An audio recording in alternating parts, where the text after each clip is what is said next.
네, 안녕하세요. 언제까지 흘러가는 대로 살 것인가? 저자 정선용입니다.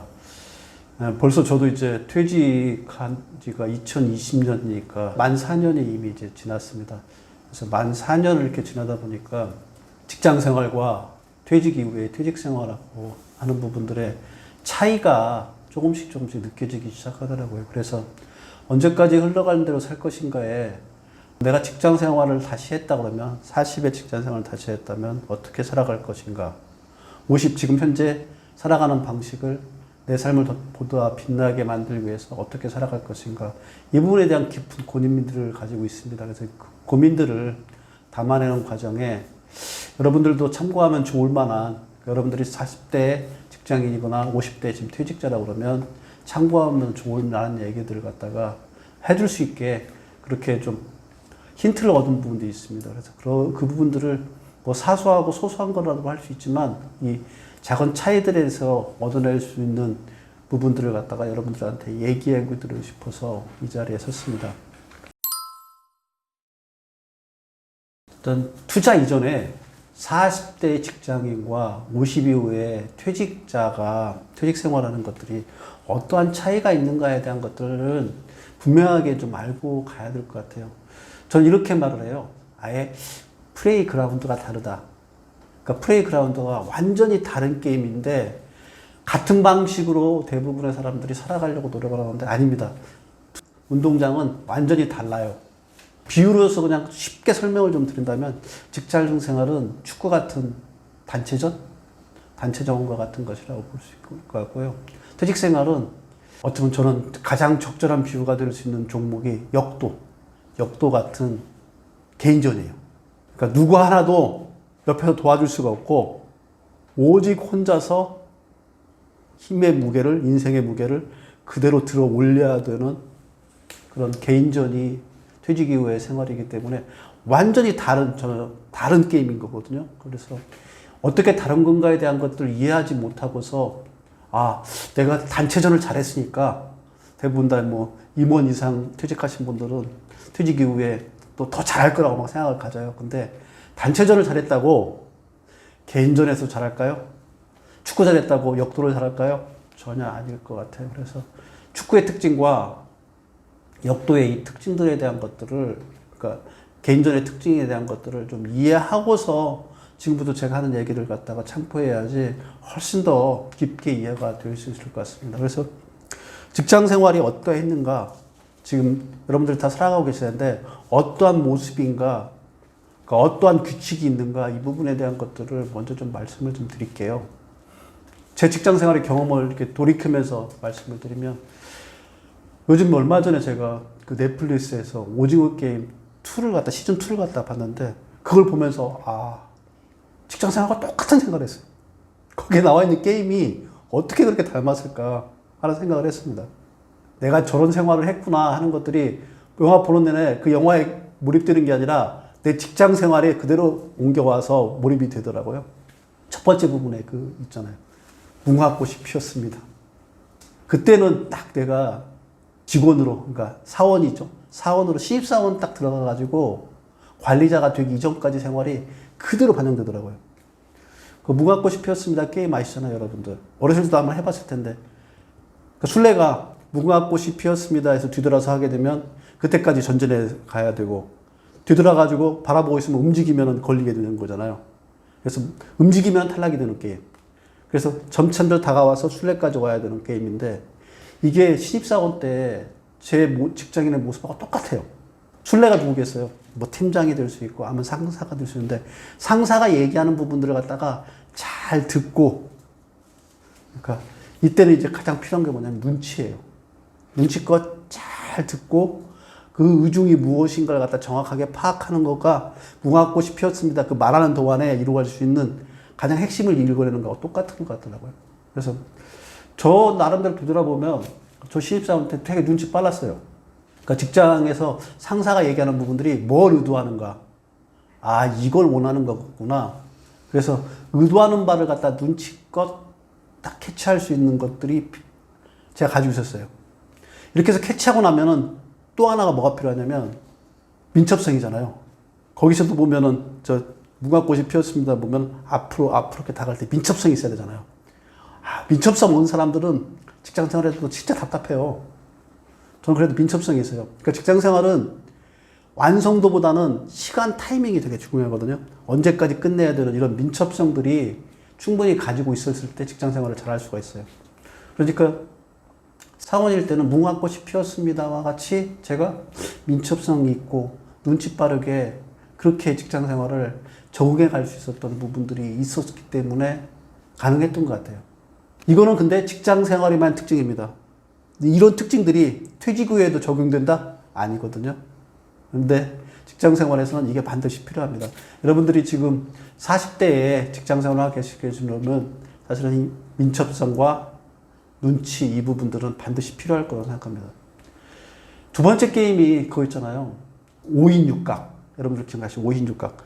발을 다 묶어가지고 쭉쭉쭉 걸어가서 시간 내에서 그 다음에 공기 잡기 하고 그 다음에 벽돌치기 하고 그 다음에 제기차기 하고 이게 뭐냐면 제가 관리자로 있을 때에 똑같아요. 뭐냐면 각각의 벽돌치기 할 사람 그 다음에 공기놀이 할 사람 아니면 제기차기 할 사람 각각의 능력에 맞춰가지고 배분해주고 그 배분해주는 걸 갖다가 거기까지 갈 수 있는 게 5인 6각이기 때문에 한 사람만 갈 수 있는 게 아니라 전체 속도 맞춰가지고 하나 둘 해서 거기까지 다 갈 수 있게 그렇게 리딩해 가는 것들이 저는 관리자로 있을 때하고 똑같더라고요. 그때 필요한 게 뭔가요? 보조 맞추는 거. 그리고 자기 하나에 맡아 있는 임무에 대해서는 잘 해내낼 수 있는 능력. 이런 것들이 직장 생활에 되게 필요해요.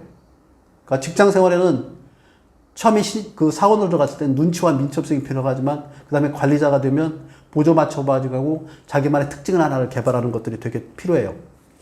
이런 게 직장 생활이거든요. 그래서 이런 직장 생활의 특징들이 두 번째 5인 6각에 보면 정확하게 나오더라고요. 제 팀장 시절의 모습이 어쩌면 저렇게 잘 표현했을까 싶을 정도로 딱 보여주더라고요. 그것도 압축적으로.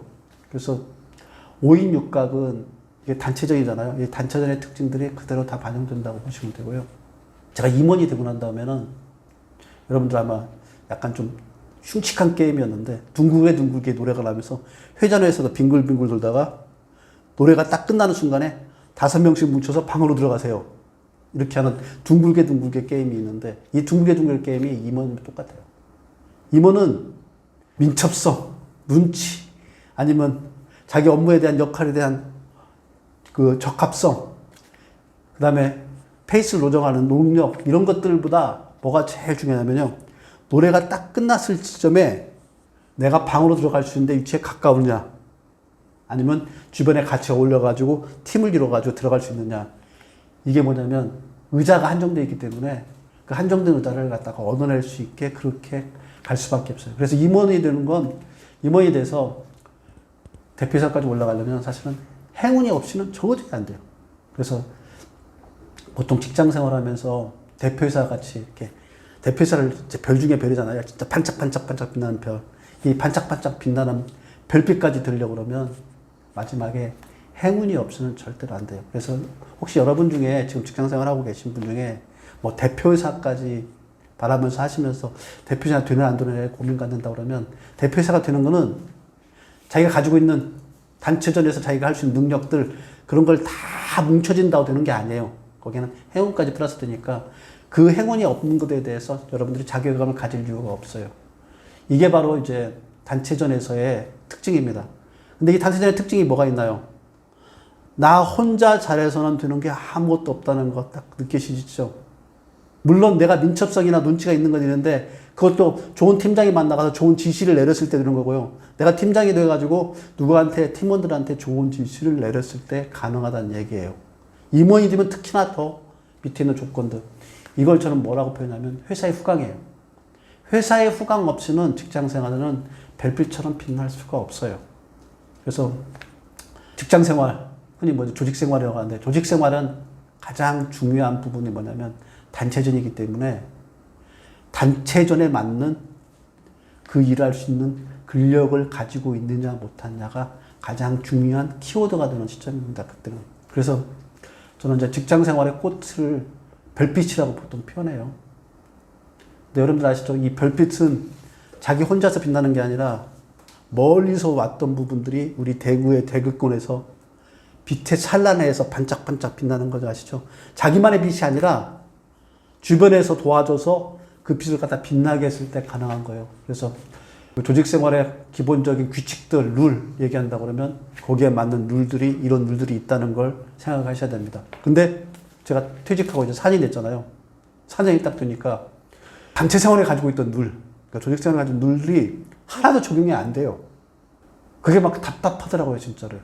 아, 눈치 빠르고 민첩성있게 하는 것들이 퇴직 생활 이후에 나를 갖다가 도와줄 거라고? 전혀 안 돼요. 내가 누가 업무 배분할 사람도 없고, 그러니까 내가 팀장처럼 업무를 배분하고 속도를 맞춰가지고 가게 하는 거, 운영하는 거, 이런 것들이 전혀 도움이 안 돼요. 거기다가 임원들 이후에 대표이사 또 운이라는 걸 갖다가 퇴직 이후에 기대할 수 있을까요? 아, 운은 더 없어져 가요. 운이라는 건 젊었을 때 가지고 있던 운들이 퇴직 이후에 점점 왜 없어져 가냐면 이 사회가 기회를 안 주기 때문에 그렇게 됩니다. 그래서 직장 생활과 퇴직 후의 생활은 완전히 다릅니다. 그러면 퇴직 후의 생활을 어떻게 해야 되느냐? 이 부분에 대한 얘기가 여러분들 궁금하시잖아요. 퇴직 후에 어떻게 해야 되느냐? 전 세 가지를 통해서 좀 얘기해 드리고 싶어요.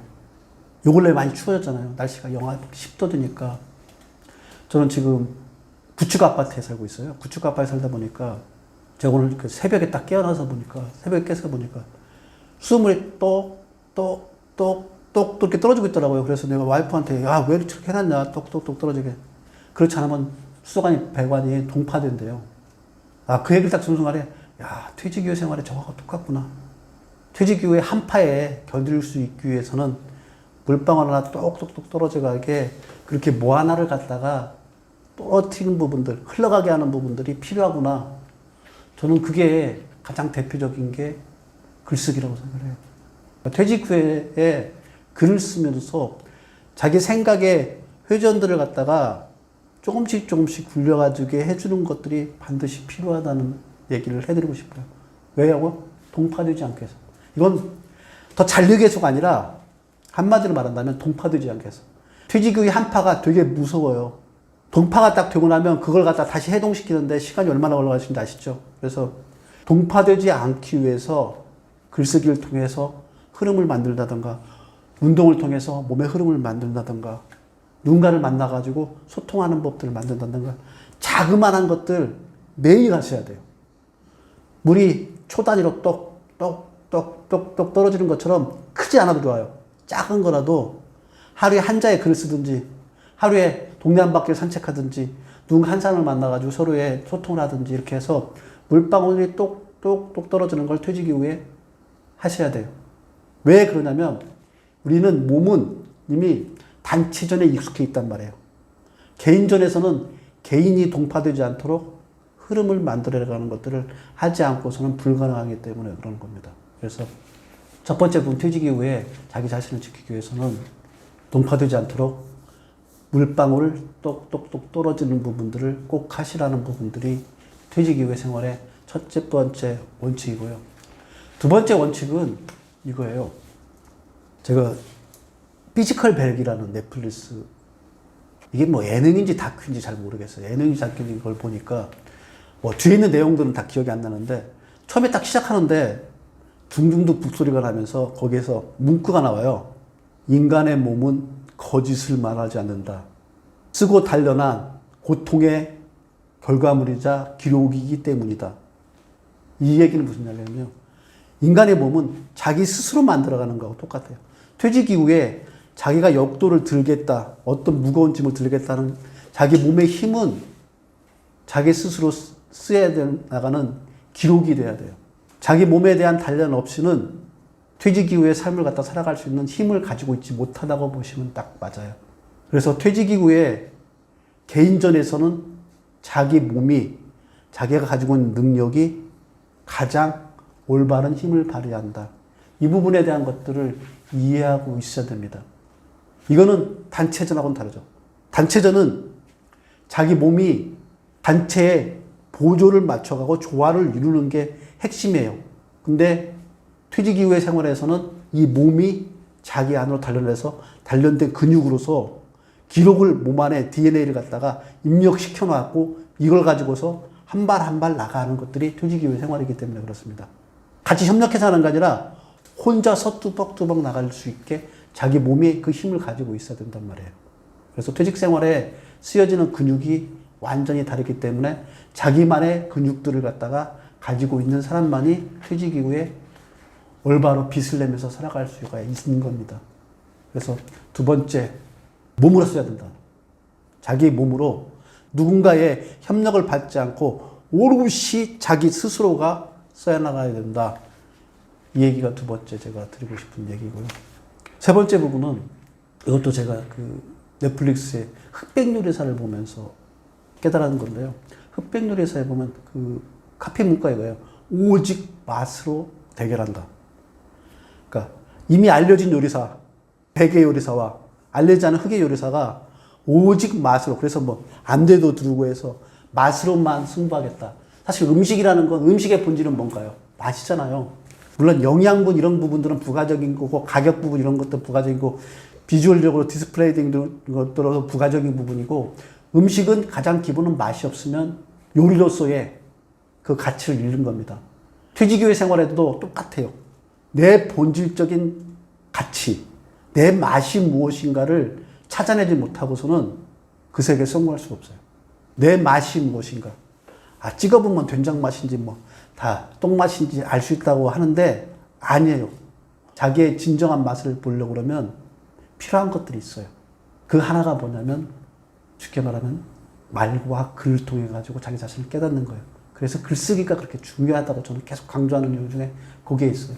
이 글쓰기를 통해 가지고 자기가 어떠한 맛인지, 그러니까 본질적인 자기를 갖다가 찾아갈 수 있게 되는 겁니다.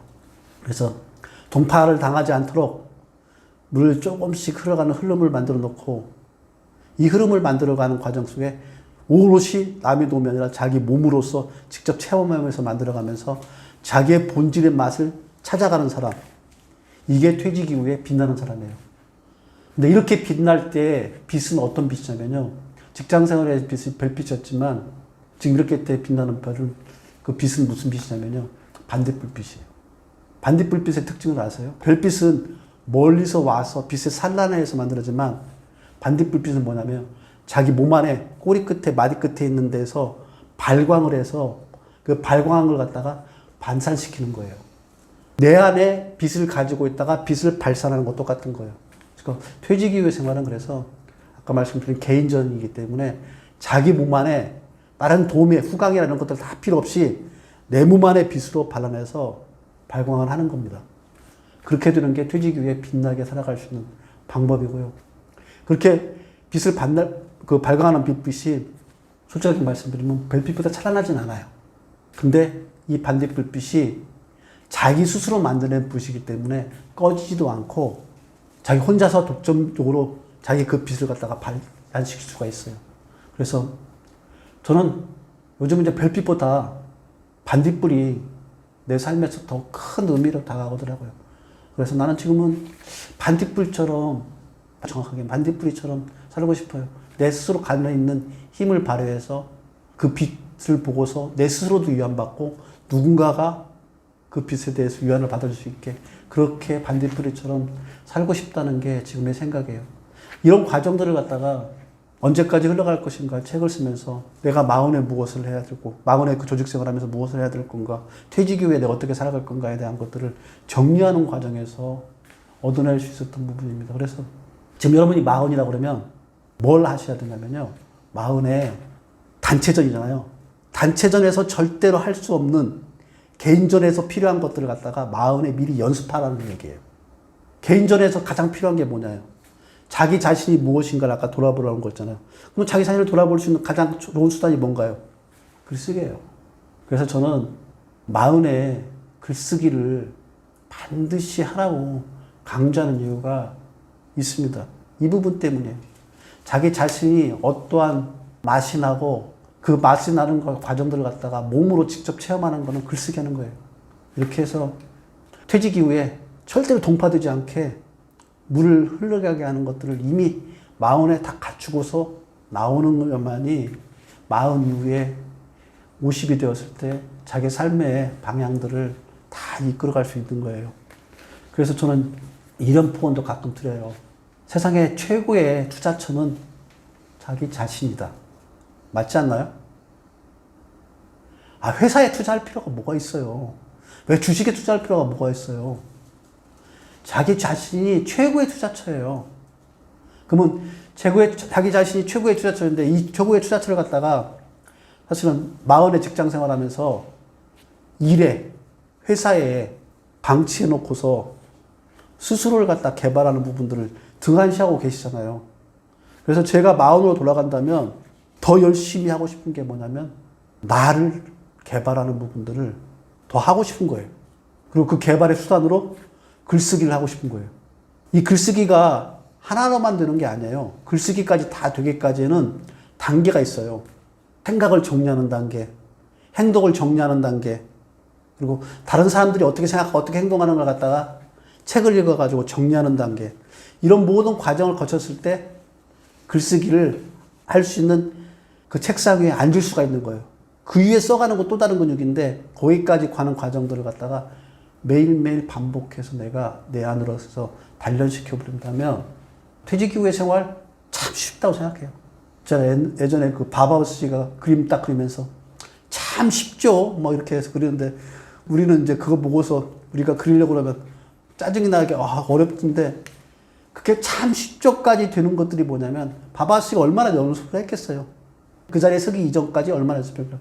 마찬가지로 마흔에 자기 자신을 개발하기 위한 글쓰기를 그만큼 열심히 한다면 여러분들이 50 이후에 퇴직 이후에 여러분들은 반딧불처럼 더 빛날 수 있다. 이런 얘기들을 드리고 싶은 겁니다. 한마디로 딱 정리한다면 자기 개발입니다. 나한테 투자라는 얘기가 여러분들은 우주예요. 나도 우주라고 생각해요. 내 안에 어떠한 가능성이 있는지 아무도 모르더라고요.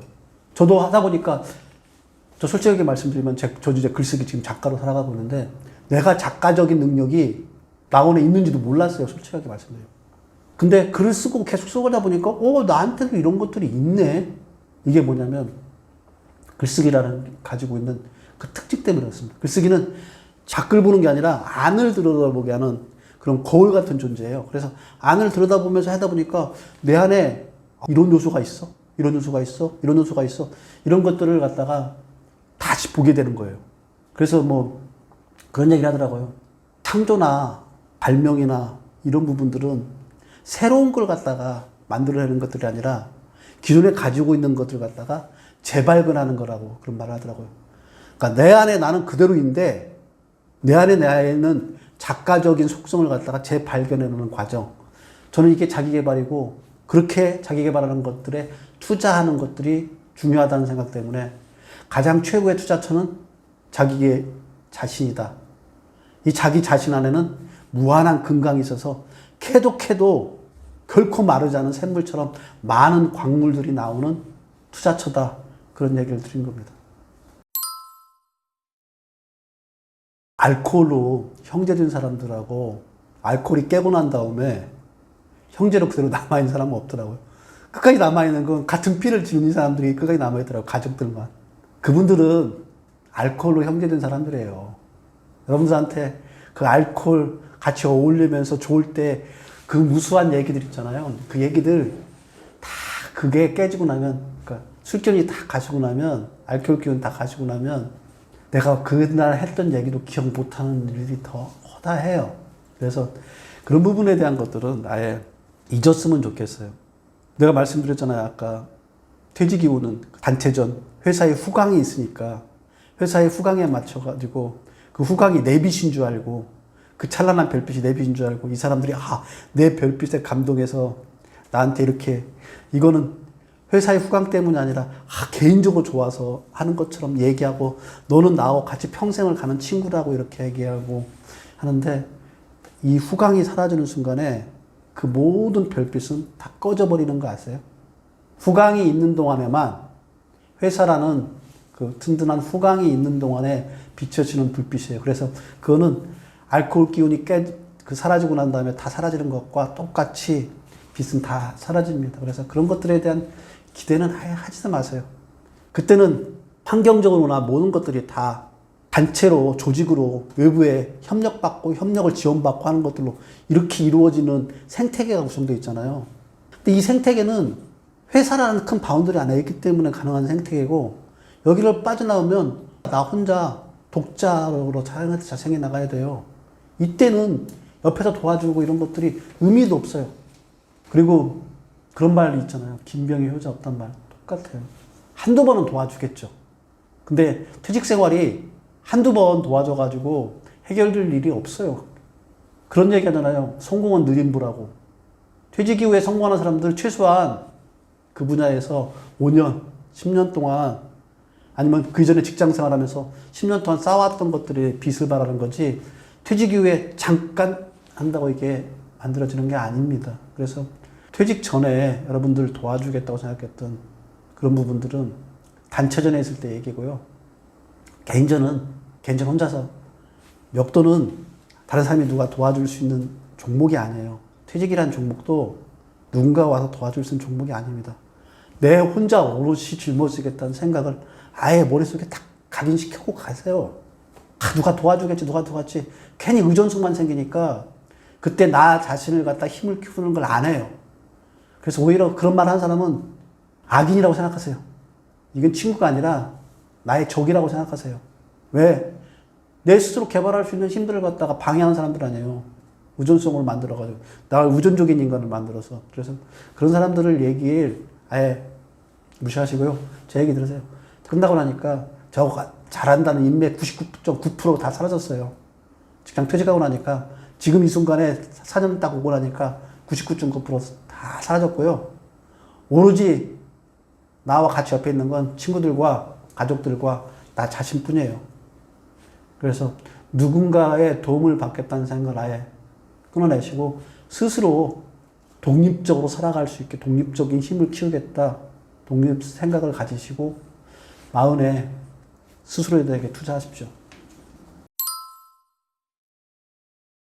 축구 경기와 야구 경기 하는데, 야구 경기에서 투수니 타자니 이걸 잘하는 그 훌륭한 선수들 있잖아요. 이런 선수들이 축구를 하잖아요.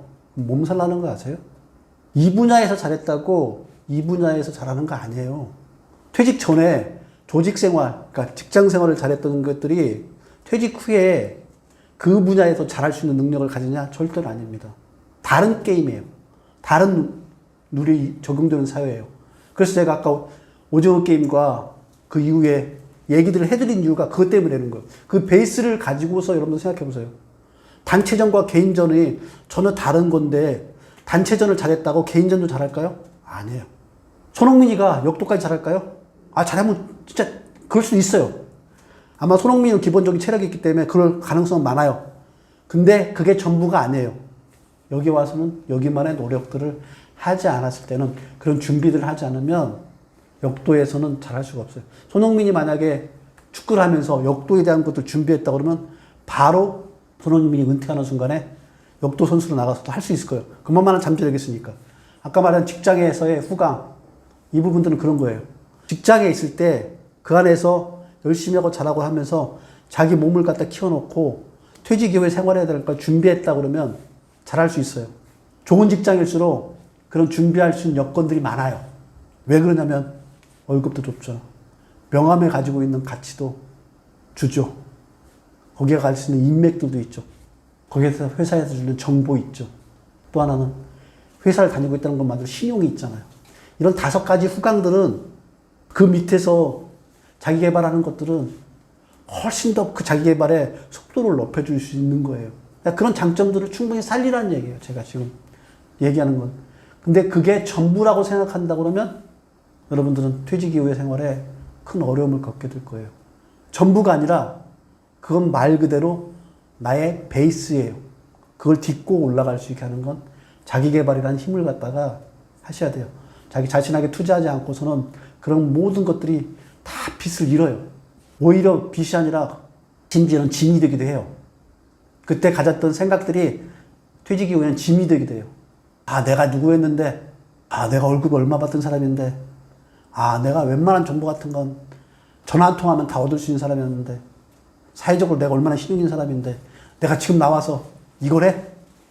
아, 축구장을 화려하게 누렸던 사람인데 역도 같은 시시한 운동을 내가 해? 오히려 짐이 돼요.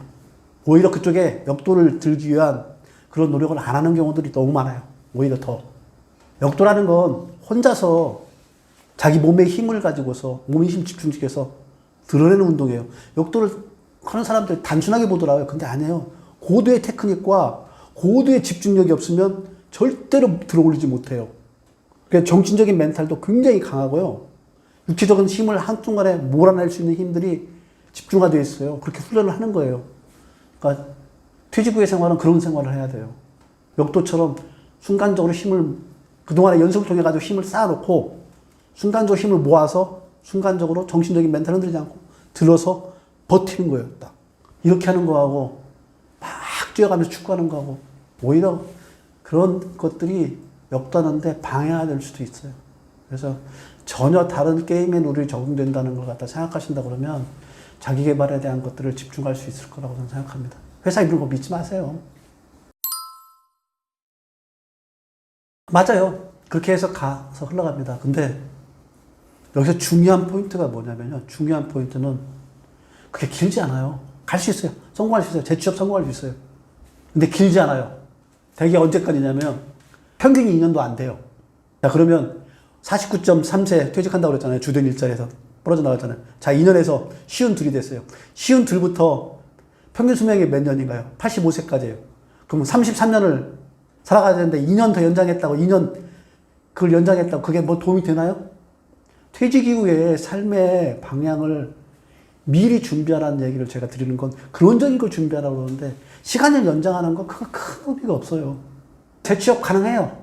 운 좋게 가능하는데 그 재취업 한다들 조금의 시간을 연장하는 것밖에 없습니다. 근원적인 본질적인 것들이 변화되는 거 아니에요.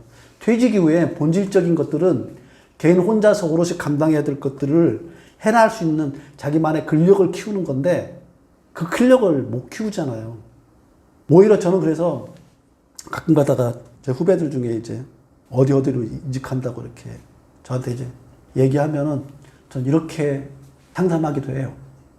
너 그거 하면은 그래 2년 연장된다. 그럼 2년 후에 그때 생각하죠. 그거부터 또 문제가 너무 발생된다. 네가 거길 들어간다 하더라도 나 2년 후에는 뭐 할 건가를 갖다 거기 들어가서 준비하겠습니다. 그런 준비대가 갖춘 사람들은 할 수 있어요. 근데 재취업이라는 건 또 다른 데 그때 가서 또 다른 데 가겠죠. 다른 데 가죠. 점점 이제 계단을 내려갈 거예요. 자, 연봉 60% 깎였다가 그 60%에서 이제 20%더 깎였다가 그래서 이제 기본적으로 가장 파트타임 일자리를 갖다가 하는 정도까지 쭉쭉쭉 내려갈 거 아니냐면 기본적으로 자기 삶의 방식을 갖다가 바꿀 수 있는 개인전을 익히는 게 낫잖아요. 시간 연장 금방 가더라고요. 그 친구들 언제 입사했다고 했는데 나중에 또 그래서 2년 지나고 난 다음에 또 오더라고요. 와가지고 또 물어보더라고. 이거 또 어떻게 해야 돼요? 근데 그래서 그때 얘기했지 않느냐. 개인전을 준비하라고. 너 그때 그냥 재취업을 하겠다고 또 재취업하겠다고 얘기했는데 그래서 2년 후에 또 이런 질문을 반복하고 고민들을 계속 반복하는데 왜 그렇게 하느냐. 그게 아니라 본질적인 걸 그러니까 퇴직 이후의 생활이 단체전이 아니라 개인전이라는 걸 잡았다 그러면 개인전에 맞게 널 스스로를 갖다가 자기 개발하는 것들을 해야지 그걸 등한시했을 경우에는 계속 미루고 하다가 결국 너는 바닥까지 떨어질 거 아니냐. 이렇게 제 후배한테는 충고를 해요. 저 스스로도 그렇게 되지 않으려고. 저도 유혹 느끼죠. 재취업의 유혹 안 느끼겠어요? 당연히 느끼죠. 저희 와이프도 저보고 재취업하라고 해요. 왜냐면 우리 와이프는 평생 월급쟁이에서 따박따박 들어오는 월급을 받고 생활해 왔던 사람이라 지금 프리랜서로 해서 들쭉날쭉하는 이 소득에 대해서 불안증을 가질 수밖에 없는 사람이에요. 그래서 재취업하라고 해요. 그러면 그때 제가 그렇게 와이프한테 얘기합니다. 자, 내가 재취업해서 그래 2년 3년 할 수 있어. 근데 2년 3년 하는 것들을 해나가고 난 다음에 그 다음에 또 다른 이런 고민들을 너하고 또다시 이 자리에서 해야 되는데 난 지금은 이제 그러고 싶진 않다. 지금부터는 내가 개인전 오롯이 내가 빛날 수 있게 내가 반딧불이처럼 살아갈 수 있게 하는데 나 자신을 집중할 거야. 그것만은 하게 해줘. 그럼 아이프 궁시렁궁시렁 돼요. 그게 현실이니까. 근데 그럼에도 불구하고 본인은 그 하나로, 나 하나로 집중해 가야 돼요. 자꾸 주변에서는 가족들도 일종의 짐이잖아요. 퇴직 후에 가장 큰 짐 중에 하나가 가족이에요. 애들도 취직하거나 취중생이거나 또 취직했다가 그만두거나 이런 친구들이 옆에 있으면 그 친구들이 계속 나한테 의존하게 될 수밖에 없잖아요. 그러니까 우리들이 지금 40대, 50대들이 그런 세대라며요. 마처 세대라며요. 부모를 부양하는 마지막 세대이고 부양을 받지 못하는 시작 세대라며요. 처음 세대라며요. 이런 것처럼 삶의 그 순간순간에 자기 자신한테 자기 자신 스스로가 자립할 수 있는 기본적인 뼈대를 만들어 놓지 않으면 계속 반복되고 주변에 그 바람이 휘둘려가면서 자꾸 내 생활이 흔들리단 말이에요. 그러니까 그렇게 되지 않게 여러분들의 뼈대를 세우는 부분들을 했으면 좋겠다는 것들을 제가 말씀드린 것 같고요. 왜 이런 얘기를 갖다가 하냐면 제가 언제까지 흘러간 대로 살 것인가. 언제까지 흘러가는 사람은 뭐냐면 외부에 주어진 환경대로 흘러가는 걸 의미하는 거예요.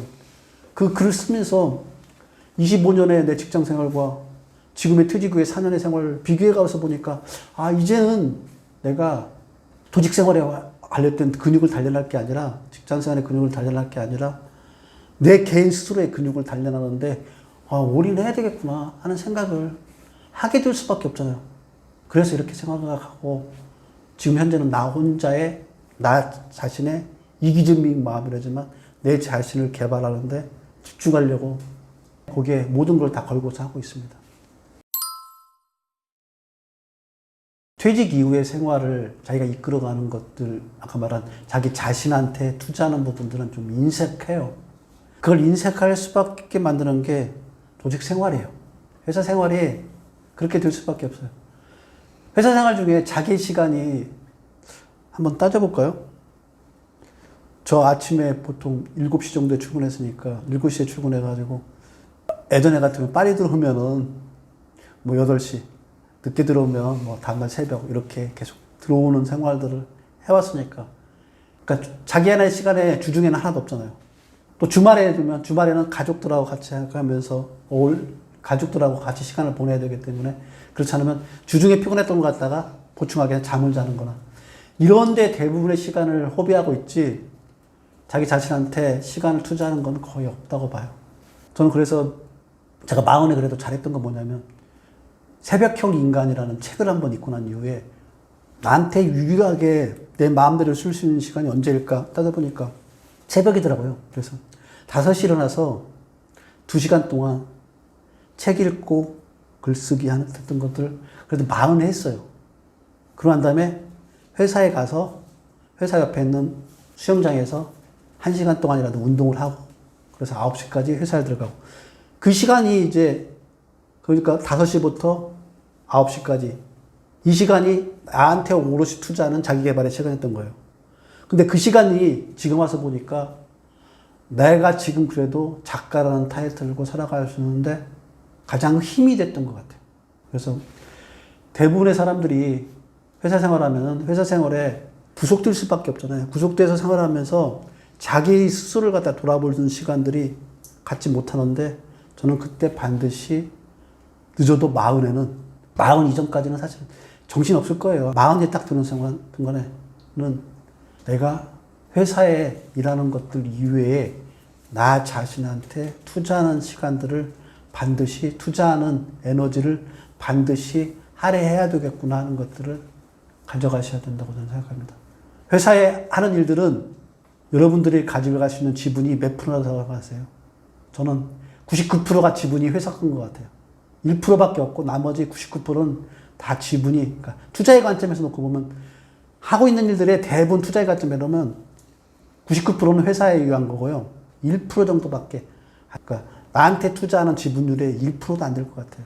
그래서 그 시간에, 그 24시 정도 동안에 12시 이상을 갖다 회사에 다 소모하고 난 다음에 나머지 부분에 대한 4시간 정도는 8시간 잠을 자고 4시간 정도는 나한테 오롯이 투자할 수 있게 그렇게 하셔가야만이 나의 지분이 쌓여가요. 내 인생의 나의 지분들이. 여러분들이 일을 열심히 한번 쌓아갔던 그 지분이 자기 거라고 생각하는데 그거 회사 거예요. 혹자는 이런 얘기 하더라고요. 열심히 일하면서 일에 대한 노하우도 이런 것들을 배운 것들이 쌓이지 않느냐. 회사 일을 해보시면 아시겠지만 반복된 일만 하는 거 아시잖아요. 차라리 그 회사 일을 할 때 창조적으로 내가 내 일을 갖다가 창조적으로 한다면 그건 자기 지분으로 쌓이는 거예요. 근데 대부분의 경우는 회사는 정해진 틀 안에서 반복적으로 하는 일들이 태반이에요. 심지어는 어떤 사람은 내 그런 직원들도 봤어요. 그냥 눈 감고 이렇게 하더라고요. 생각도 하나도 안 나요. 음악 들어가면서 그냥 영혼도 안 넣고 그냥 해나가요. 그런 일들이 어떻게 내 지분으로 쌓이겠어요? 그런 지분은 회사의 일의 지분으로 쌓이는 거고요. 내 지분으로 쌓이려면 하나를 하더라도 창의적으로 하시든지 아니면 나 스스로에게 자기 개발할 수 있는 시간을 할애하시든지 그렇게 해서 회사에서 구속되어 있는 부분에서 벗어나서 자기 개발을 마음은 꼭 하셔야만이 여러분들이 그 지분을 가지고서 50 이후에 퇴직했을 때 자기 삶의 토대를 만드는 겁니다.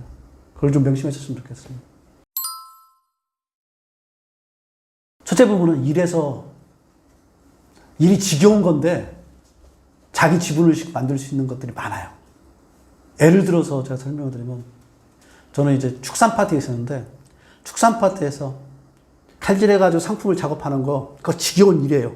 어떤 친구들은 칼질하라 하면서도 고기의 결이 어떻고 이 결에서 어떻게 하는 게 나중에 요리를 했을 때 맛있을 거고 그리고 한 마리 부위 내에서 어떠한 결들을 찾아내가지고 요리로 전환할 수 있을까 이걸 창의적으로 생각하는 사람들이 꽤 있어요. 예를 들면 백종원 같은 식당을 했지만 그분은 식당을 하면서 비즈니스를 갖다 생각한 거예요. 무삼겹살 같은 것들도 만들어냈던 게 백종원 대표가 만들어낸 건데 직장생활 하면서 그렇게 일하는 사람이 있어요. 이 일, 단순 반복적인 일인데 이 이후에 내가 창의적으로 내 지분을 만들기 위해서 이 이후에서 내 지분을 갖다가 꼬박꼬박 찾아가는 사람이 있어요. 이런 사람들처럼 하는 게 자기 개발의 가장 큰 좋은 방법이고요. 그리고 직장인 하면서 잘 모르는 건데 회사 했을 때 주어지는 정보가 퇴직하고 나가는 정보하고는 차원이 달라요. 세리 CEO들에 관련된 책들도 회사에서는 다 줘요. 그 동영상 콘텐츠도 회사에서 기획해가지고 자기가 하겠다 그러면 다 받을 수가 있어요. 팀장급 정도 되면. 그런 정보들을 갖다가 회사 했을 때 얻어내는 거예요. 그런 고급 정보들. 뭐 2025년 트렌드 이런 정보들. 이런 고급 정보들 그것도 그냥 일반적으로 이렇게 인터넷에 흘러다니는 정보가 아니라 회사에서 체계화돼서 돈을 받고서 받는 그런 트렌드의 자료들도 회사에서는 다 볼 수 있어요. 안 보는 건 본인이 안 보는 거예요. 그러니까 회사에서 할 수 있는 부분들이 되게 많아요. 이것뿐만 아니라 심지어는 교육받고 싶다고 그러잖아요. 교육 다 보내줘요, 회사에서요. 왜냐면 그 개발하는 것들이 회사에 다 지분을 얻어 놀려주는 역할을 한다고 그래서 뭐 회사에 다니면서 대학원 가는 사람도 있고요. 회사에 다니면서 다른 연구기관 같은데 파견 가가지고 교육받고 오는 사람들 많아요. 이건 회사에서 누릴 수 있는 것들이에요. 그걸 누리는 건 누가 하냐? 자기 자신이 하는 거예요. 그래서 일에서 창의적으로 찾든가 아니면 일을 더 잘하기 위해서 지원해주는 모든 정보들을 갖다 내 지분으로 활용할 건가 일을 잘하게 만들기 위해서 교육을 제공해 주는 것들을 갖다가 내 지분으로 어떻게 전환할 건가. 근데 이 세 가지를 다 지겨운 일이라고 생각하고 자기 지분화 시키는 걸 못해요. 이건 직장생활 40에 저도 좀 부끄러운 생각이에요. 저도 40에 일에서 교육에서 정부에서 내 지분율을 갖다가 막 올려가는 과정들을 했었으면 지금의 내가 더 빛나지 않을까. 내가 지금 반딧불이처럼 내고 있는 그 소소한 빛이 반딧불이가 크게 빛을 내가지고 주변에서 다 보일 수 있게 그런 빛을 내는 반딧불이가 있잖아요. 그런 반딧불이처럼 더 빛나지 않았을까 하는 생각을 합니다. 그래서 그런 부분들이 좀 후회돼서 월급쟁이 생활하고 있는 후배들은 일이라 생각하지 마시고 그 일을 통해 가지고 내 지분을 어떻게 돌릴 수 있는가에 대한 것들을 끊임없이 생각했으면 좋겠습니다. 제가 인생을 이렇게 되돌아서 보니까 제가 본격적으로 40이 딱 들어오면서 그때부터 그러니까 내가 자기 개발을 내가 하는 것들의 깊이가 훨씬 더 정해진 것 같아요. 그전에는 20대 때, 30대 때 보면은 내가 뭘 해야 될지 사실 모르고 있었던 것 같아요. 특히 20대 때는 우왕좌왕하느라고 취직하는 거 이런 것들에게 신경을 쓰면서 모든 걸 못했고요. 30대는 취직하는 회사에서 어떻게든 살아남으려고 발버둥 치느라고 몰랐던 것 같고 딱 40이 딱 되니까 그때 이제 팀장이 되고 나니까 좀 시야가 조금 넓어지면서 이 시야가 넓어지니까 그 시야를 바라보고 있는 주체인 내가 어떤가에 대한 것들이 조금씩 눈에 들어오기 시작하더라고요. 그리고 그때 정도 되니까 이제 뭐 회사에서 이제 팀장 정도 되고 그다음에 집에서는 이제 아들 2명 있으니까 애들 2사람의 아빠고 이러다 보니까 가장에 대한 무게, 이 사회에서의 회사에서의 사회적 책임 이런 부분들을 지고 있는 나를 갖다가 바라보기 시작하니까 내가 어떻게 살아갈 건가에 대한 무게들이 좀 달라지기 시작하면서 그때부터는 그럼 이걸 갖다 감당해낼 수 있는 나는 어떻게 갈 것인가에 대한 것들을 생각하게 딱 되더라고요. 지금 이렇게 돌이켜보면 그때 40 딱 되었을 때 그때부터 아침 시간에 대한 것들을 챙기기 시작했던 거예요. 가장 큰 게 그거였던 것 같아요. 이렇게 그냥 무작정 흘러가다가는 큰일 날 것 같아. 나 옛날에 40을 생각하면은 진짜 뭐 인생 다 산 아저씨 같은 사람이었는데 내가 40이 됐어. 그 순간을 딱 든 순간에 뭔가 나에 대한 것들을 개발하지 않으면은 이제는 큰일 나겠구나. 공자 말씀에 뭐 부르기 유혹을 느끼지 않은 나이라는데 그때도 이미 유혹에 왔다 갔다 하고 있는 나 자신을 보면서 그러면 나를 갖다가 든든하게 세울 수 있는 게 뭘까 그런 생각을 하면서 그때부터 내 스스로에 대한 개발을 하기 위한 것들을 조금 시작했던 것 같아요. 그래서 지금 40 딱 되는 분들은 아마 저거 비슷한 생각을 다 가질 수밖에 없는 것 같아요. 물론 뭐 어떤 분들은 결혼 안 하신 분도 요즘 많더라고요. 사실 결혼 안 하신 분들도 있고 그런데 그런 분들이라 하더라도 다 똑같을 것 같아요. 나이가 40이 딱 되는 순간에 이렇게 계속 살아가다가 이거 조만간에 나 이렇게 해서 노인이 돼서 늙어 죽을 것 같아. 그러니까 50이 넘어가면 이미 내가 노년에 대한 것도 두려움이 있는데 40에는 막연한 불안감 딱 들면서 삶의 길들을 내 나름대로 가야 될 방향을 설정해야겠구나. 이걸 흔히 얘기하면 이제 마음의 지도라고 그러대요. 남이 만들어놓은 마음의 지도가 아니라 내 마음의 지도를 갖다가 좀 그리고 가져야지 왔다 갔다 우왕좌왕하지 않게 되겠구나 하는 생각이 그때 40에 딱 들었어요. 아마 여기 계신 분들도 다 지금 그런 생각을 가지고 계실 거라고 생각해요. 그래서 40에는 밖이 아니라 안을 이제 보기 시작해야 돼요. 왜냐하면 밖에서는 기본적인 내 삶의 토대들이 어느 정도는 한 40년 살다 보면은 이 바닥을 어떻게 살아가야 될 건가에 대한 것들은 알기 시작해요. 근데 그때부터 모르는 게 이제 나예요. 나도 그래서 그때 나라는 인간이 도대체 어떤 꼴로 되어 있는가, 그리고 이 속을 살아가고 있는 걸 어떻게 살아가는 게 맞는 건가 하는 것들을 뒤집어보게 될 것 같아요. 그래서 40은 인생을 다 살아온 부록의 나이가 아니라 새로운 나를 갖다가 발견해야 될 그런 시기이기 때문에 저는 다른 시기보다 40에는 자기 개발에 대한 것들을 생각을 꼭 했으면 좋겠어요. 그리고 그때가 회사에서 가장 많은 걸 요구하는 나이이기도 해요. 그래서 자칫 자기 자신을 갖다 돌아보지 않게 되면 회사에, 가정에, 그 단체에, 조직에 거의 휩쓸려 있는 상황이 될 수 있어요. 그래서 그때는 의도적으로 자기 개발을 해야 될 시기, 나이다고 저는 40을 규정하고 싶습니다. 또 다른 자기 개발의 시기가 40이라고 말씀드리고 싶습니다. 40 정도 딱 되니까 남의 써놓은 글, 남의 쓴 지식, 남의 생각, 남의 말 가지고 내 주도적인 내 마음의 지도는 그리지 못할 것 같다는 불안감이 있었어요, 솔직히. 그 불안감을 해소하기 위해서 가장 할 수 있는 방법이 뭘까 하니까 나만의 글을 한번 써보자. 나만의 말을 하기 전에 나만의 글을 써서 나만의 말을 하기 시작해야 되겠구나 하는 생각을 저는 했습니다. 왜 했냐면 불안해서요. 불안. 우리는 직장생활 그 시대까지는 다 지시만 맞는 시간이에요. 팀장이 지시한 것만 했고 그 전에 이제 학교 생활하면 선생님이 얘기해 주는 거 받아 쓰는 거에 익숙해지고 뭐 얘기해 주는 거 그 전에 이제 부모님이 얘기해 주는 거 따라가는 데 익숙해지고 다 듣고 내 안에 집어넣는 것들만 계속 해왔던 거예요.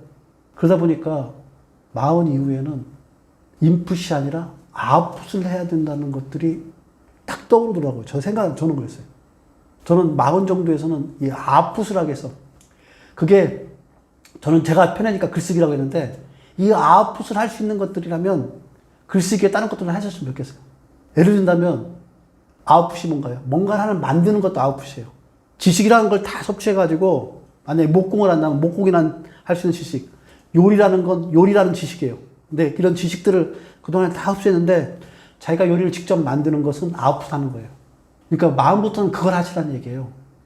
이제는 인풋이 아니라 아웃풋의 시기라는 거. 이 얘기를 드리고 싶어서 했지.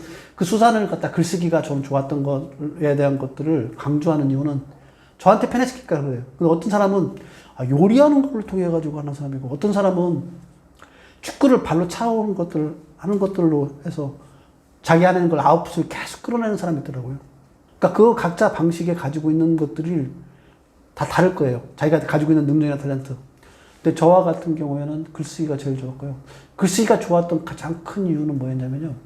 생각이나 이 모든 것들이 말과 글로, 그러니까 문자로, 언어로 이루어진 것들이 이 세상이 그렇게 구성되어 있다는 것들을 생각이 들고, 그래서 내가 누군가와 소통하고 내가 뭔가를 이뤄내려고 그러면 말과 글을 통해서 할 수 있는데 이 말과 글에 대한 것들을 듣고 그 다음에 말하고 이런 것들만 했지 실질적으로 내가 가지고 있는 것 갖다가 풍문에는 글쓰기를 한 번도 해본 적이 없다. 그래서 글쓰기 부분이 마흔에는 자기 개발할 수 있는 가장 훌륭한 수단이라는 건 이제까지 다 인풋만 했던 것을 아웃풋하기 때문에 그렇다고 저는 생각을 합니다.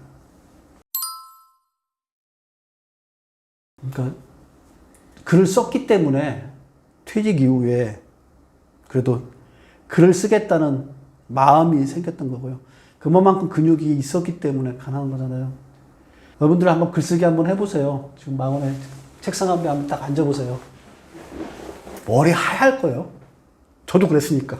한 장을 못 쓰겠더라고요. 처음에 글쓰기를 하겠다고 내 일상을 소소한 걸 갖다 써내겠다가 마음에 딱 쓰니까 한 문장을 쓰기가 그렇게 어렵더라고요. 한 문장을 쓰는데 30분, 40분씩이 막 걸리더라고요.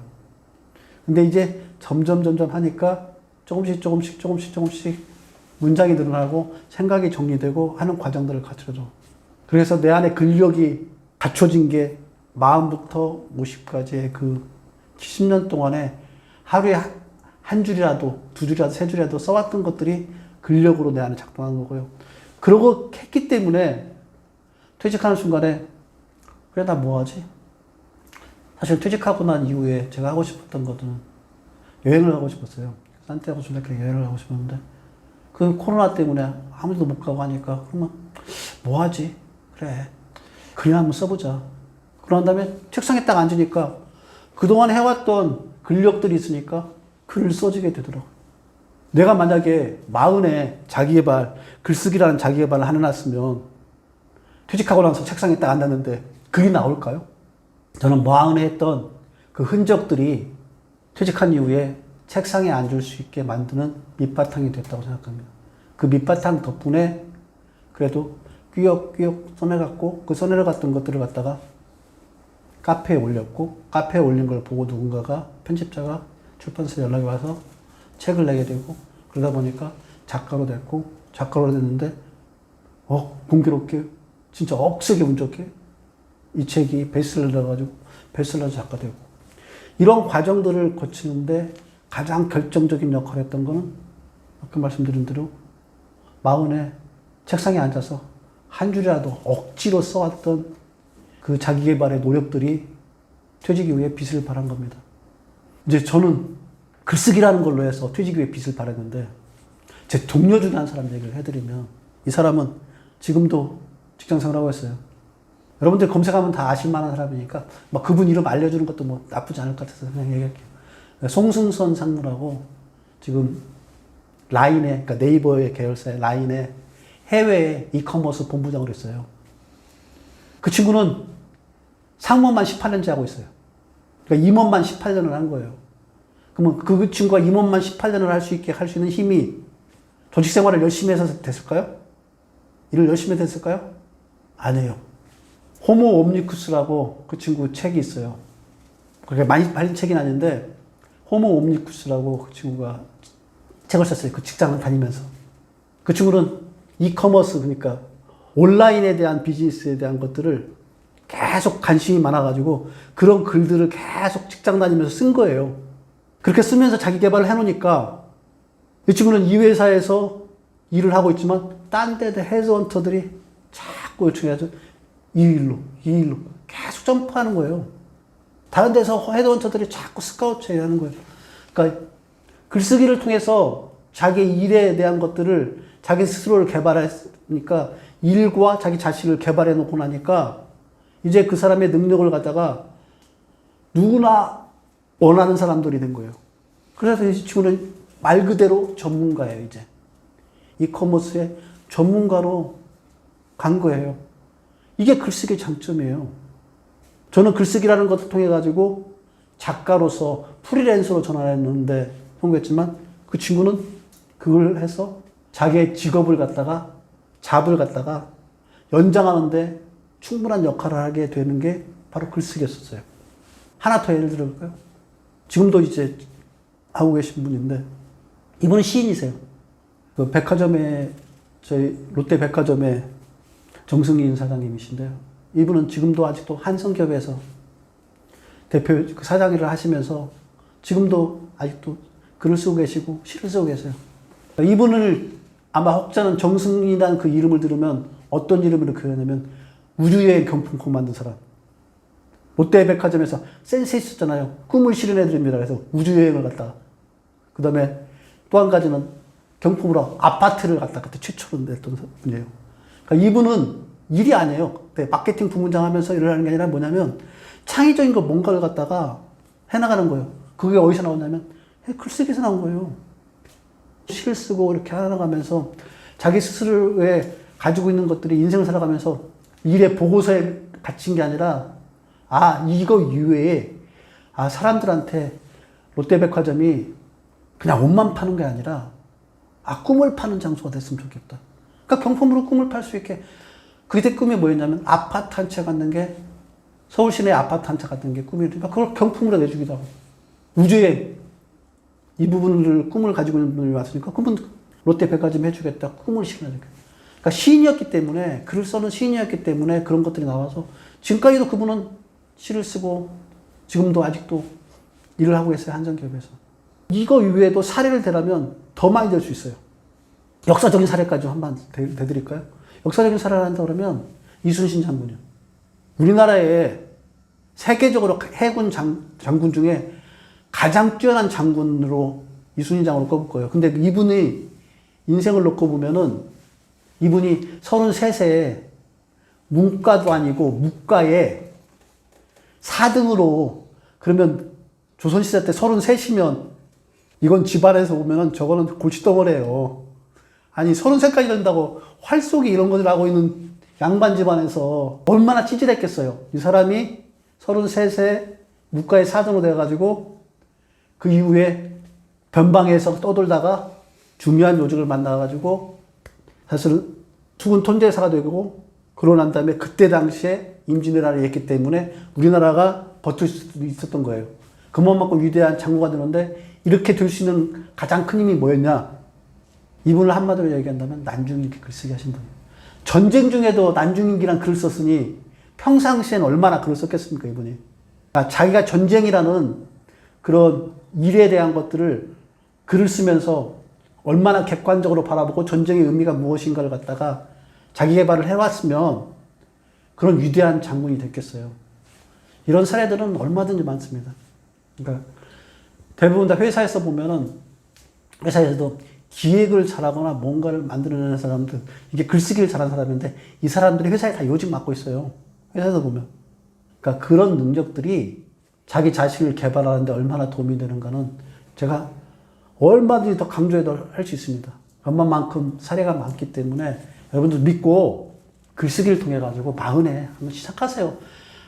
여러분들이 마흔까지 오는 시간 동안에 들었던 거 모르는 것도 있기 때문에 글 쓰는 근력은 기본적인 거 갖추 있어요. 그 근력을 갖다가 단련하는 거예요. 마흔에 제가 글쓰기 하라는 건.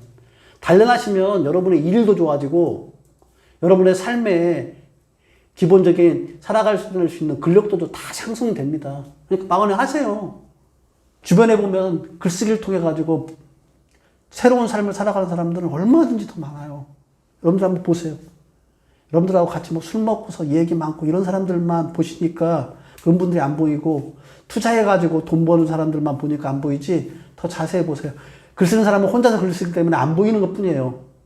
근데 자세히 들어가서 보면 글쓰기 하는 사람들이 나중에 이후에 퇴직 이후의 삶을, 그러니까 퇴직 이후의 삶을 50 이후 삶이잖아요. 50 이후 삶을 더 빛나게 하는 사람들 많아요. 이건 정치적인 얘기를 하는 게 아니라 유시민 작가 한번 보세요. 글을 썼기 때문에 지금의 유시민 작가 했을 거예요. 만약에 글을 안 썼다 그러면 그분 성향상으로 보면 정치 계속 하고 있었을 거예요. 정치 계속 하고 있으면 진짜 완전히 아마 망가져 갔을 거예요. 그분의 인생. 근데 지금 보면 유시민 작가로서의 삶을 살아가기 때문에 이제는 이 시대에 해안을 가진 전문가 같잖아요. 그렇게 인생 이후에 아마 70, 80, 90까지도 그 이어령 장관님처럼 그렇게 살아가실 거예요. 유시민 작가는.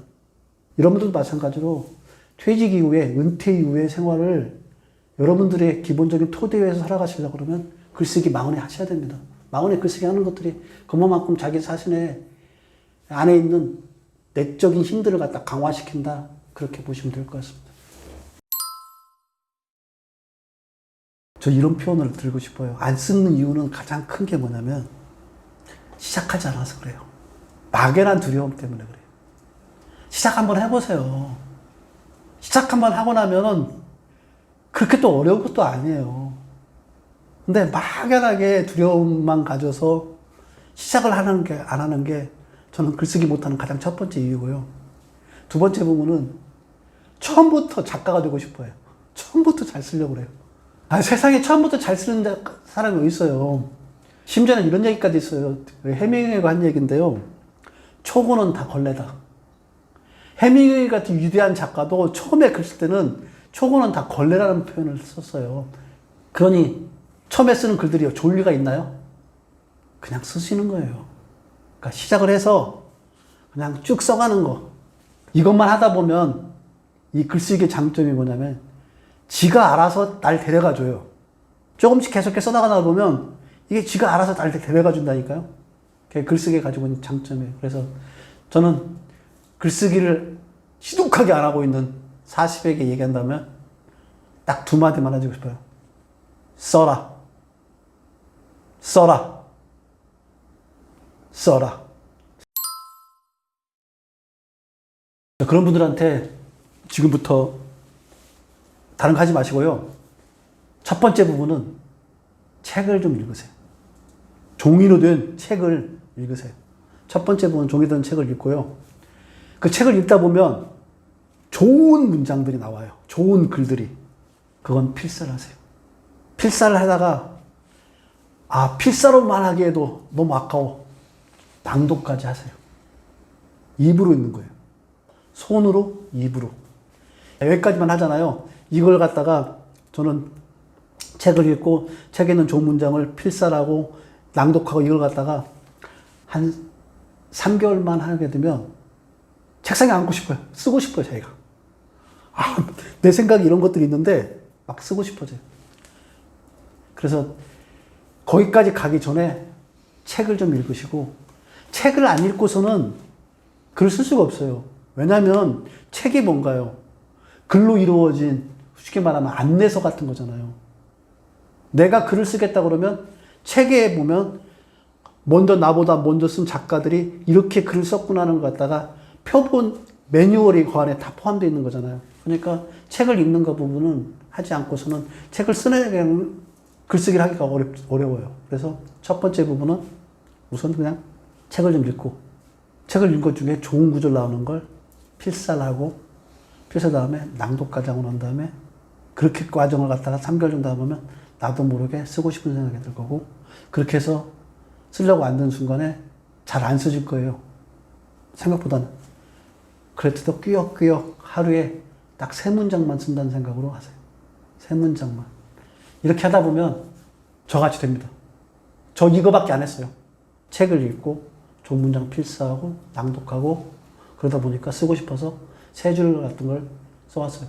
이게 한 10년 정도 되니까 글쓰기 근력, 그래서 작가 정도의 근력까지는 못 오게 되더라고요. 이 이후에 다른 것들은 본인이 이 과정만 하고 있다 보면 자연스럽게 체득이 됩니다. 그렇게 되면 이제 뭐 글쓰기 테크닉이 나와요. 첫 문장은 강렬하게, 끝 문장은 기억에 남게, 한 문장에는 하나의 의미만 담아라. 이런 것들은 쓰다 보면은 이제 자연스럽게 스스로 체득이 되어가요. 하나하나. 한국말에는 주어와, 그러니까 주술부하고 서술부가 있는데 주술부가 많이 빠지기 때문에 서술부하고 목적어 사이에 관계가 모호해서 문장의 기본적인 방향들이 모호해진다. 이런 것들을 자연스럽게 체득이 되게 되어 있습니다. 그래서 먼저 여러분들은 딱 쓰세요.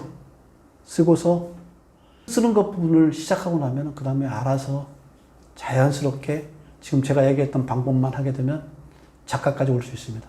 지금 40에 시작하시면 50에, 제가 보기엔 45에 시작하시는 분들 5년 정도만 하시면 제가 보기에 작가로 충분히 거듭나는 분들 가능하리라고 생각합니다. 도움이 당연히 되죠. 제 이게 메모장이에요, 저. 그냥 생각나면 이렇게 개발 3발 이렇게 적어요, 저. 보여드릴게요.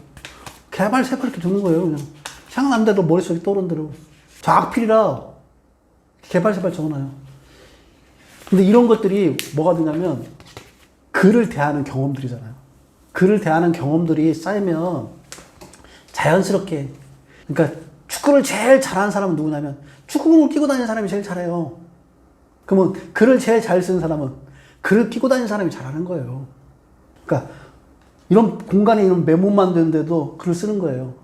제가 예전에 좀 가슴 아프면서도 그래도 이런 것들, 이런 분을 이렇게 살아야지 전문가가 되는구나 를 느꼈던 게 뭐냐면 이승섭 작가가 종이가 없고 펜이 없기 때문에 담배 은박지에다가 보수로 해서 이렇게 그림을 그려놓은 게 있어요.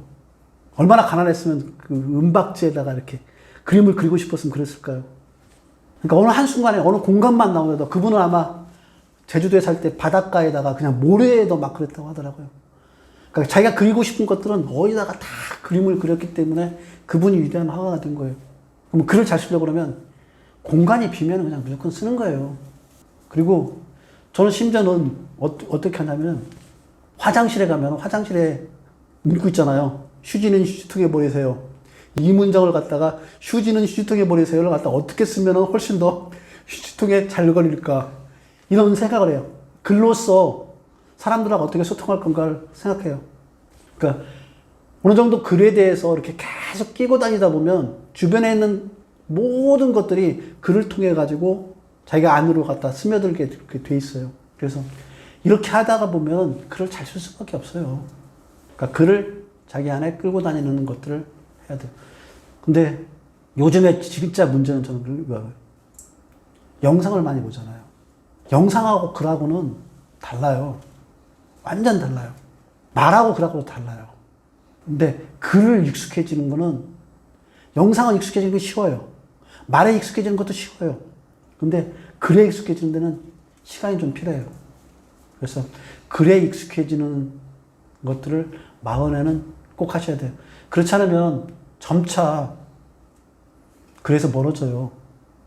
그래서 멀어지고 계속 영상, 여기에 의존해서 자기 정보를 습득하려는 것들을 하게 돼요. 근데 이 영상은 만드는데 장비들이 필요하잖아요.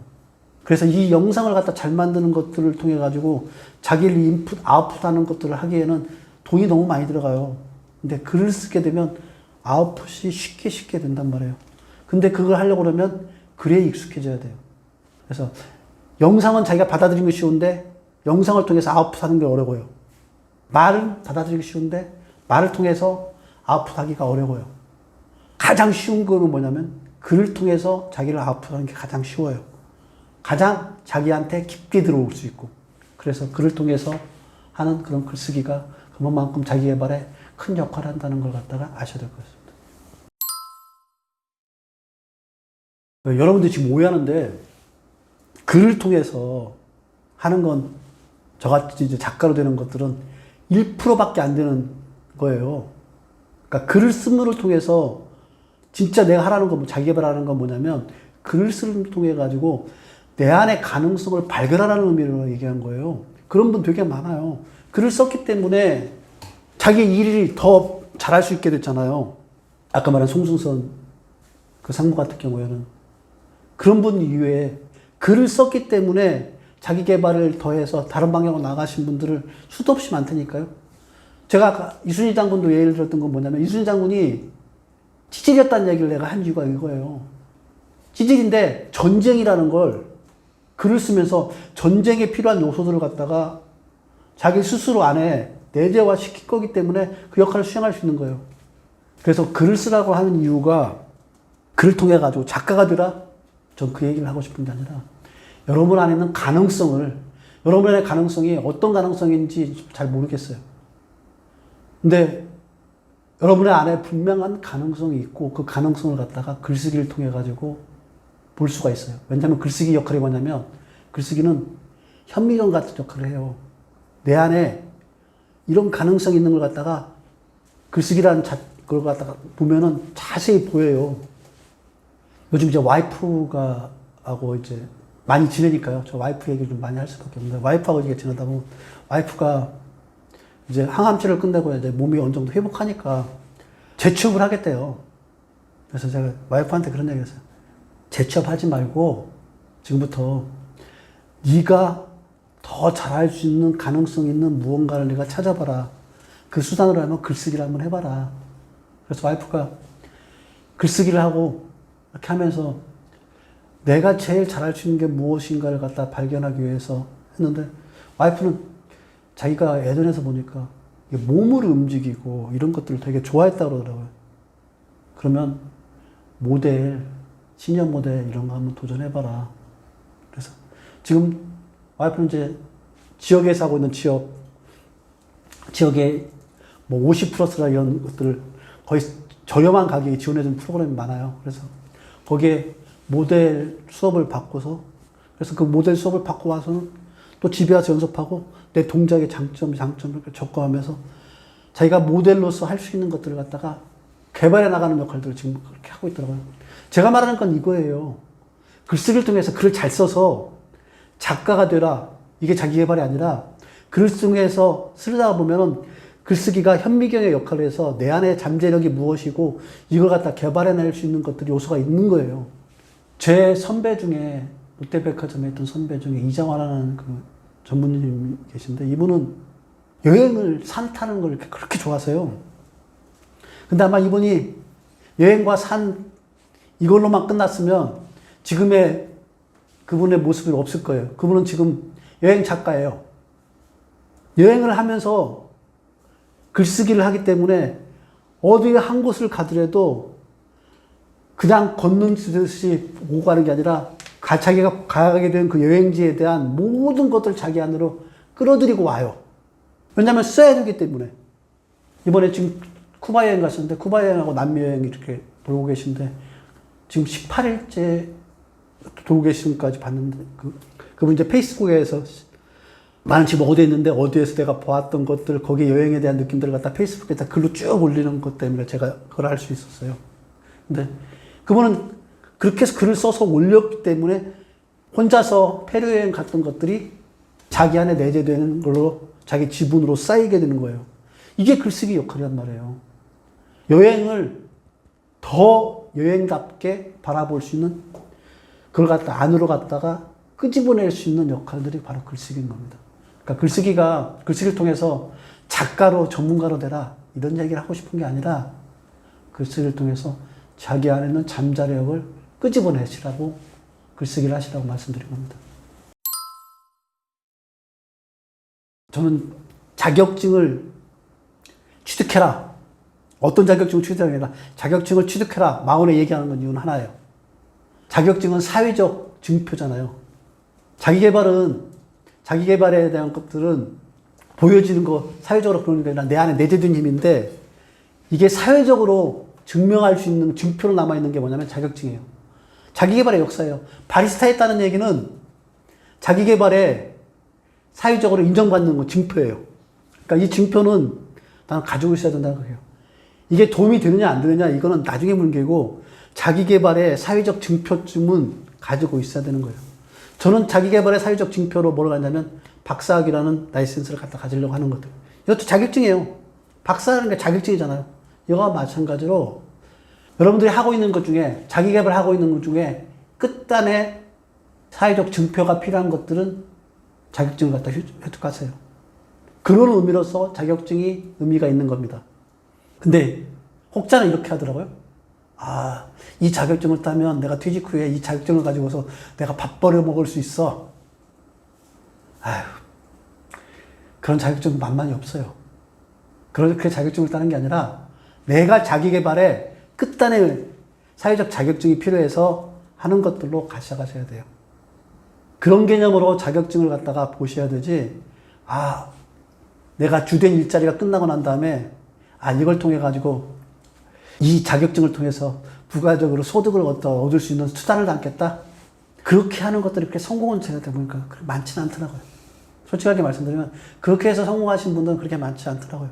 근데 이걸 가지고, 그러니까 투자에 대해서 관심이 있고 부동산 투자에 관심이 많은 분이 공인중개사 따가지고 하면 공인중개사를 해서 공인중개사 개업을 해가지고 부업을 하는 게 아니라 그 공인중개사 가는 준비 과정에 있었던 투자에 대한 모든 공부들을 갖다 자기 개발했던 것들이 빚을 발하게 돼요. 왜냐하면 그 공부를 하는 동안에 그 부동산 투자의 모든 것들을 갖다가 자기 안으로 자기 개발해서 자기 내력으로 만들어 놨기 때문에 그런 개념으로 봐야 되지, 아, 이 자격증 하나 취득해서 이 자격증 덕분에 나중에 퇴직하고 나면, 어느 정도 퇴직하고 나면 이걸로 해서 밥벌이 해야지. 저는 그런 거는, 자격증을 대하는 자세는 저는 그건 맞지 않다고 생각해요. 그래서 뭐 가끔가다 그쪽에 자격증에 관련된 퇴직 전문가들이 그런 얘기 많이 하더라고요. 아, 요즘에 이제 트렌드상으로 고령화가 진행되니까 뭐 사회복지라자, 뭐 요양사 이런 것들도 하라고 하는데, 아, 그거에 대한 취미가 없는 분한테 그걸 딴다고 그거 뭔 의미가 있어요.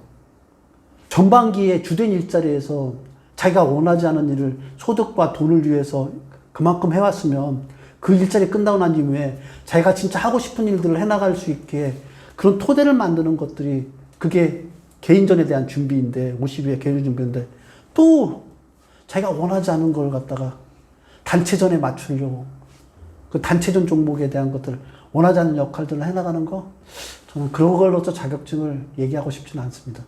그런 자격증이 아니라 자기 개발의 끝단의 모습의 사회적 증표로서 가지고 있으면, 그래서 자기 개발 해왔던 것들이 더 빛을 날 수 있게, 그러면서 자격증이 있다 그러면 그건 도움이 많이 돼요. 예를 들면 부동산 투자에 관심 많고 했던 분들이 공인중개사 자격증을 가지면 그 투자에 더 접근할 게 많아요. 그래서 그런 개념으로서 하시는 게 좋고요. 흔히 자격증에 많은 분들이 이제 요즘 이제 퇴직 후에 정기 자격증 이런 것들 많이 따려고 하시더라고요. 정기 관련된 거. 그 수요가 많다 그러니까. 아, 근데 거기 관심 없는 사람이 정기 자격증 하면은 거기 가서 일하는데 즐겁겠습니까? 아, 물론 돈벌이를 조금 더 할 수 있는 그런 경제적인 요소는 드는데, 저는 퇴직 이후에 지금 40에 계신 분한테 자기가 원하지 않는 또 다른 구속을 갖다가 선택하라고 얘기하고 싶진 않아요. 지금의 자격증은 뭐냐면 자기 개발의 끝단의 모습, 그래서 사회적 증표로 생각하시고서 자격증을 대하는 걸 하세요. 그러니까 자격증을 생각한다는 건 전 좋다고 말씀드렸잖아요. 왜 좋냐면 자격증을 생각한다는 건 자기 개발을 하겠다는 거 아니에요. 회사의 조직 생활을 이후에 자기 개발을 하겠다는 생각이기 때문에 그 부분에 대해서는 하시는데 취득해야 될 종목은 자기 개발의 끝단의 모습의 사회적 증명을 잡으려고 하셔야 된다고 생각합니다. 그런 개념으로 자격증을 좀 접근하는 부탁을 좀 드리고 싶어요, 마흔에. 장롱면허라고 아세요? 장롱면허. 자격증이 장롱면허증이 되는 경우가 많아요. 생각보다. 웬만한 친구들 보니까 뭐 중장비 자격증 뭐 이런 것들 가지고 있는데 그게 면허, 그 장롱면허처럼. 근데 장롱면허가 쓸모가 없는 게 아니에요. 언젠가 운전할 수 있는 자격을 가지고 있기 때문에 운전하는 순간을 오게 되면 하면 돼요. 그러니까 그걸 따는 것들이 저는 나쁘다 이런 건 전혀 얘기하고 싶지 않고요. 따는 건 무조건 따는 건 중요해요. 왜냐면 새로운 도전을 해나가는 거는 내가 내 자기 개발의 끝단의 모습이 어디 있는지 아무도 몰라요. 그러니까 부동산 중개를 공부를 하다 보면 아, 내가 부동산 투자에 대해서 와, 내 안에 가능성이 있는 사람이었구나 알 수 있고요. 중장비 하다 보면 전기하다 보면 아, 내 안에 가능성이 이게 있었네. 아, 내가 괜히 그냥 그 인사팀에서 사람 관리나 이런 것들 했네. 아이, 오히려 이것보다 낫겠네. 하는 부분들을 발견해낼 수가 있단 말이에요. 그래서 그런 개념으로서 이 자격증을 바라보고 활용하는 부분들이 얼마나 되느냐 이 부분들에 대해서 마흔에 신경 쓰지 마세요. 마흔에는 내가 진짜 하고 싶은 자기개발의 끝단의 자격증이 무엇인가를 갖다가 찾아가는 여행이라고 생각하시면 돼요. 그렇게 해서 가지고 있으면 이후의 삶에 늘 다 도움이 돼요. 뭐 하나 자기가 자기 지분으로 쌓아놨던 거, 자격증은 자기 지분이잖아요, 100%. 그렇게 자기 지분으로 쌓아놨던 거는 나중에 가서 언젠가 역할해요. 근데 인생을 살다 보니까 이런 것들이 있더라고요. 내가 100가지를 투자했는데 100가지 투자 중에 99가지는 쓸모가 없어요. 제거를 못해요. 근데 한 가지가 빵 터지잖아요. 그러면 이 99가지가 아무 역할 못하는 것까지 다 상쇄하는 큰 성공을 나한테 가져다 줘요. 자격증도 그런 것 같아요. 다 하다 보면 나한테 빵 터지게 되는 것들이 온단 말이에요. 그걸 찾기 위한 여행의 과정이라고 생각한다 그러면 자격증 공부하는 것들을 소홀 할 수가 없잖아요. 하세요. 일과 직장에 매몰되어 있어서 거기에 젖어가지고 살아가시지 마시고요. 자기 개발할 수 있는 것들을 다 하셔야 돼요. 자기 개발의 하나의 모습으로서 자격증이 존재한다고 그렇게 생각하시고 하시면 될 것 같습니다. 근데 이게 나중에 밥 비려 먹는데 결정적 역할을 하겠지? 그런 성공률 인생에 보니까 그렇게 많잖아요. 그리고 그런 성공이 다 필요하지도 않아요. 그 중에 하나만 딱 성공하면 나머지 것들 다 상쇄하는 성공이 나한테 주어지니까 그런 두려움 가지실 필요 없이 일단은 내 스스로 자기 개발하는 것들을 갖다가 충실하게 하시는 게 훨씬 더 좋다. 그렇게 말씀드리고 싶습니다. 그건 딱 하나예요. 자기가 좋아하는 거죠. 퇴직 이후에 하는 걸 하면 좋아하는 걸 해야 돼. 좋아하는 거. 그러니까 자기가 좋아하는 걸 했는데 좋아하는 것들이 성공을 못 할 수는 있지만 좋아하지도 않는 걸 해가지고 실패하면 그거 얼마나 억울해요. 그러니까 자기가 좋아하는 걸 하세요. 가이드라인은 딱 하나예요. 자기가 좋아하는 거. 그게 분야가 어딘지는 중요하지 않은 것 같아요. 자기가 좋아하는 거라 그러면 그러니까 퇴직 이후에 자격증으로서 자기 개발의 끝단의 모습을 할 거라 그러면 거기에 가장 갖춰야 될 그 가이드라인은 하나밖에 없는 거예요. 자기가 좋아하는 거. 좋아하지 않은 걸 억지로 이게 돈이 될 거라고 생각하고 해봤자 그게 성공률 그렇게 높진 않아요. 그러니까 자기가 좋아하는 걸로 그냥 하세요. 한마디로 딱 저는 얘기한다면 창업은 직장에 있을 때 준비하는 겁니다. 직장을 퇴직하고 난 다음에는 창업은 이미 늦은 거예요. 퇴직해가지고 뭐 창업을 찾겠다. 저는 이미 다 늦었다고 생각해요. 그렇게 해서 창업하는 사례 중에 성공한 사례 못 봤습니다. 저는. 그래서 창업은 직장에서 준비하는 겁니다. 성공한 기업들 중에 보면 산하의 벤처를 하다가 분리돼가지고 성공한 사례들이 많아요. 그만큼 회사에 있을 때 창업을 하는 것들이 그만큼의 성공 확률이 높아요. 그래서 보통 이걸 이제 그렇게 사내 창업 하듯이 해나가면 좋은데 그런 여건이 아니라 그러면 회사에 있을 때 창업에 관련된 모든 준비를 하고서 퇴직을 해야 돼요. 그래서 퇴직해서 창업을 하겠다? 그 창업은 대개가 다 뭐가 되냐면 생계형 창업밖에 없어요. 기승전 치킨집. 그러니까 쉽게 말하면 기승전 치킨집이라는 그런 형식의, 그래서 대부분 다 외식 전문가들이 다 나와서 흔히 하는 얘기가 뭐냐면 퇴직 후에 창업하지 말라고 다 얘기하는 이유가 거기에 나오는 거예요. 퇴직 후에선 창업해가지고 성공할 수가 없어요. 그러면 창업을 언제 하느냐? 직장에 있을 때 준비해서 스스로 박차고 나오든지 아니면 나갈 수 있는 상황이 되면은 그때 나와서 창업을 하는 겁니다. 그러니까 모든 준비의 뿌리는 아까 말씀드렸던 자기 개발하고 똑같아요. 미리 마흔에 그걸 다 준비해 놓아야지 그 이후에 꽃을 피는 건데, 사람들은 다 괜찮은 종목, 괜찮은 아이템만 있으면 다 성공하겠지 이러면서 창업도 기승전 치킨집에 가서 아주 만만히 보는 것 같아요. 그 창업은 목숨 걸고 하는 거예요. 만만한 게 아니에요. 목숨 걸고 하는 거예요. 아, 할 게 없으면 해야지 이런 걸로 생각한다 그러면 차라리 그냥 노는 게 나아요. 창업했다가는 탐대가 빛에 허덕이게 되는 상황이 벌어져요. 그냥 놀면은 자기 혼자만 힘든 거예요. 근데 제가 말한 3대는 부모님, 자녀까지 힘들게 만들어요. 자기 혼자 놀고 있으면 자식까지는 영향을 안 미치는데 창업을 하게 되면은 온 집안을 갖다가 풍지박산 만들어버려요. 제 주변에서 퇴직 후에 창업해가지고 삶이 나락으로 가신 분들, 삶이 나락으로 갔다는 얘기는 뭐냐면 퇴직 이후에 가정이 해체돼 버린 거예요. 그런 사례들이 많습니다. 왜 해체되냐면 치킨집을 하시는데 치킨집 하느라고 힘드니까 가족들 간에 소통도 없어지지. 직원을 뽑아놓으면 뽑아도 그만두니까 어쩔 수 없이 형수가 와서 나와서 하다가 조금 지나면 형수도 이제 힘드니까 애들 와서 좀 도와주고 하다니까. 가족끼리 서로 간에 그냥 짜증만 부려가면서 그렇게 해도 먹고 살이 근근하고 이런 식으로 하다 보니까 나중에 가서는 결국은 가정이 해체되는 그런 상황까지 벌어지기 때문에 창업은 회사에서 준비가 안 된다고 그러면 창업은 퇴직하는 순간 생각하지 마세요. 저는 그렇게 과감하게 말씀드려요. 창업하지 마라. 저 얘기하고 싶어요. 준비되지 않은 창업은 하지 마라. 그 창업을 준비하는 사람들을 보면은 자기가 맡고 있는 직무에 아니면 자기가 좋아하는 일에 대한 것들을 미리 다 개발해서 준비해 온 사람들이에요.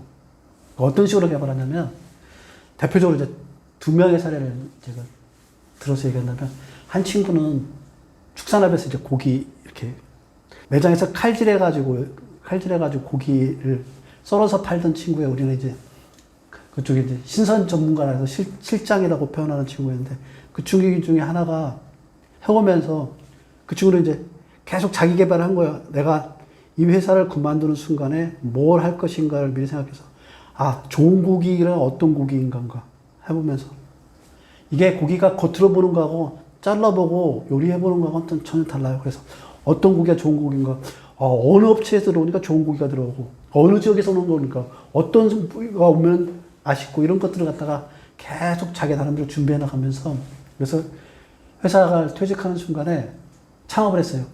소고기 유통회. 소고기 유통회 해가지고 지금은 큰 대형 유통업체에 납품하면서 해가지고 매출도 크고 그거 하면서 소고기 전문 식당 내가지고 그래서 지금은 이런 표현하면 회장님 소리 듣고 살아요. 근데 만약에 그 친구가 나와서 그런 친구가 그 사전에 그런 준비 없이 나와가지고 창업을 했다. 그럼 성공했을까요? 절대 성공 못합니다. 그렇게 나왔는데도 그 친구는 성공했는데 내가 그렇게 하는 친구를 실장 중에 5명을 알아요. 5명을 아는데 그 중에 1명 그 친구 성공했고 나머지 4명은 직장에 있을 때부터 그렇게 준비했는데도 지금 그냥 근근히 이렇게 살아갈 정도로밖에 안 돼요. 이게 창업이에요. 5명 중에 1명이 성공할 수밖에 없어요. 근데 이 1명의 성공은 대단히 큰 성공을 하더라고요, 보니까. 그래서 직장에 있을 때 미리 자기의 직무에서 내가 퇴직 후에 어떠한 방향으로 나갈 건가를 갖다가 미리 준비해 놓은 사람이 그래서 아이템과 그 분야에 대한 연구를 한 사람이 창업에 성공한다는 부분들이 첫 번째 부분. 두 번째 부분은 창업을 할 때 저희는 이제 유통업체잖아요. 유통업체인데 그리고 대조업체는 이제 대형 제조업체들이 있는데 이런 데들은 대부분 다 분절된 일들밖에 하지 않기 때문에 창업을 하기 전에 작은 회사를 이직해가지고 작은 회사에 운영하는 것들을 갖다가 노하우를 다 또 습득하더라고요. 그러고 난 다음에 자기 창업을 하더라고요.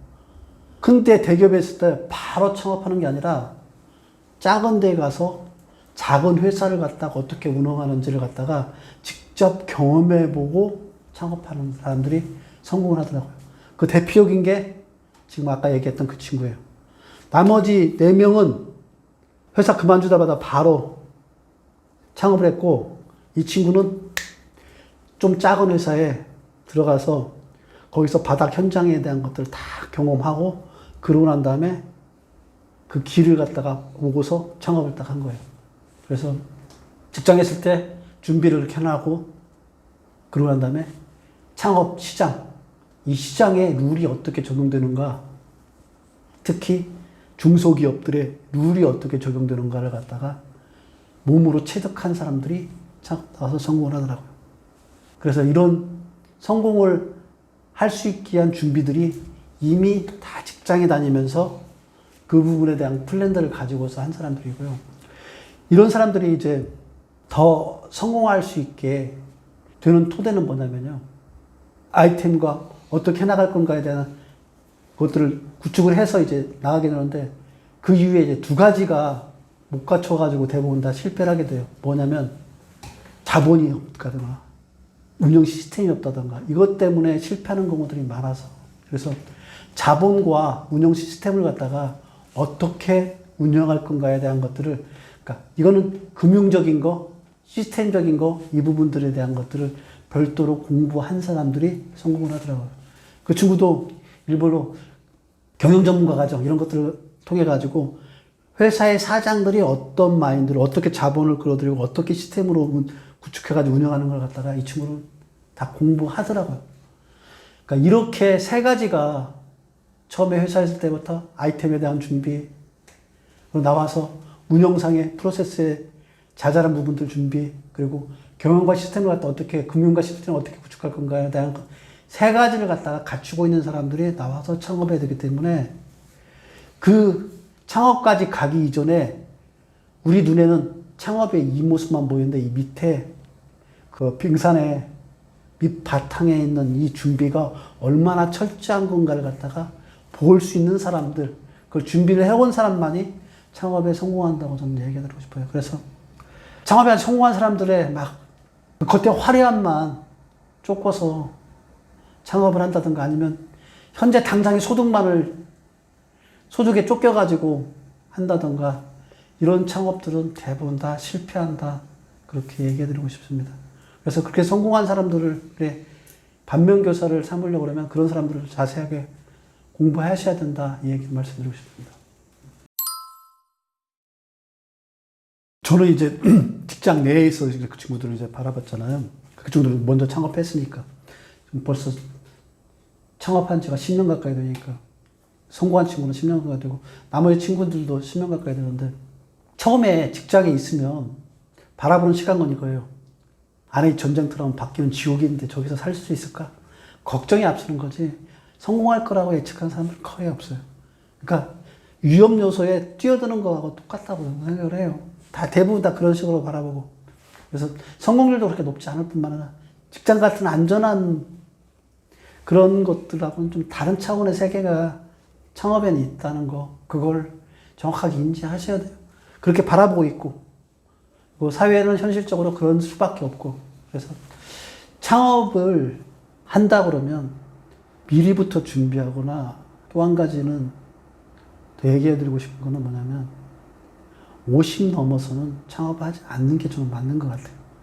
창업하려면 한 살이라도 어릴 때 하는 게 맞는 것 같아요. 40 초반, 늦으면 40 초반, 아니면 30대 후반. 주변에서 성공한 사람들은 대부분 다 그때 나이 때 나간 사람들이 창업에 성공해요. 왜 그러는가 이렇게 유심히 바라보니까 50이 넘어가면 회복력이 너무 떨어지더라고요. 한 번 무너지면 다시 일어나지를 못하더라고요. 회복력이 떨어진다는 얘기는 뭐냐면 초기에 열정도 없을 뿐만 아니라 데미지를 본 다음에 데미지를 갖다가 회복해내는 능력이 없기 때문에 그래서 최소한 30대 아니면 40대 초반까지 해서 그때 창업을 현장에 뛰어들어야 된다고 생각해요. 이 사회 구조상에서는 50대, 60대 창업을 받아들일 마음의 준비들이 된 사람이 없어요. 머리가 깨끗한 사람이 납품하겠다고 나 새롭게 이렇게 만들어가지고 왔는데 납품하겠다고 오면은 지금 대부분 다 MZ들이 20대 후반, 30대 초반인데 신뢰가 사실은 가지가 않아요. 이게 어쩔 수 없는 사회 분위기란 말이에요. 왜냐하면 요즘에 모든 아이템들은 새롭고 혁신적이고 창의적이고 새로운 작품들에 대한 선호도가 높은데 50이 넘고 난 다음에는 그렇지 않은데도 시선들이 사회적 전체적인 분위기가 올드하고 이런 제품들만 가지고 오는 것 같아 이런 느낌들이 많기 때문에 그래서 창업은 나이가 굉장히 중요한 역할이 하나 있는 것 같아요. 창업 전에 준비해야 된다. 창업에 들려면 나이를 생각하지 않을 수 없다. 이 두 가지 부분은 창업에 꼭 생각하셔야 돼요. 뭐 이런 얘기를 누군가 하니까 KFC 얘기를 하더라고요. KFC는 그러니까 교과서에 나오는 거예요. 그러니까 창업의 교과서에 나오니까 창업의 교과서에 나올 얘기를 그 얘기를 믿고 창업을 하면 안 되잖아요.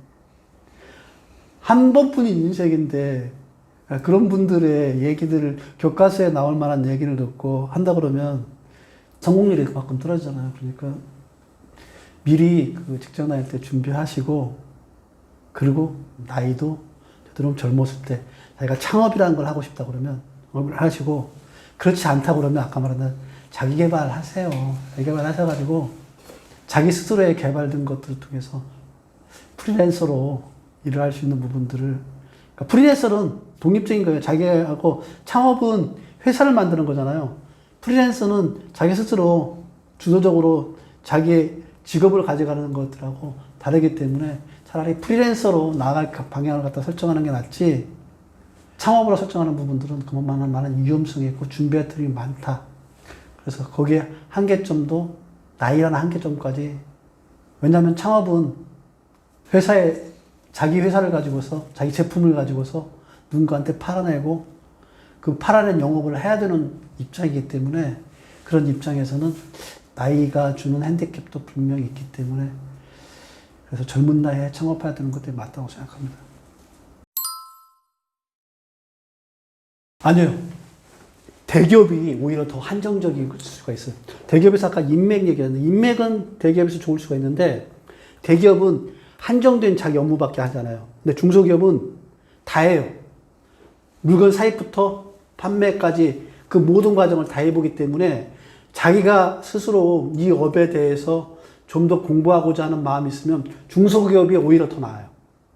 창업을 하시는 분들한테는 대기업에 오라고 하고 싶잖아요. 대기업 안 좋아요. 창업의 시장에서는 대기업은 안 좋아요. 창업을 하시려고 그러면 중소기업 가세요. 왜냐면 중소기업은 멀티하게 모든 걸 다 해보는 경험이기 때문에 그래서 아까 제가 말씀드렸잖아요. 대기업에 있다가 그 친구는 중소기업에 가서 일을 배우고 난 다음에 창업했다고.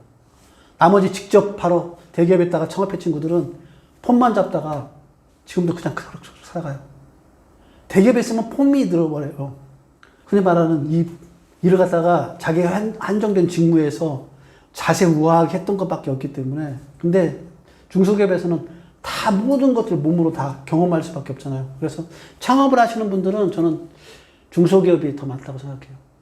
그러니까 오히려 중소기업에 장점이 있지 단점이 있는 게 아니에요.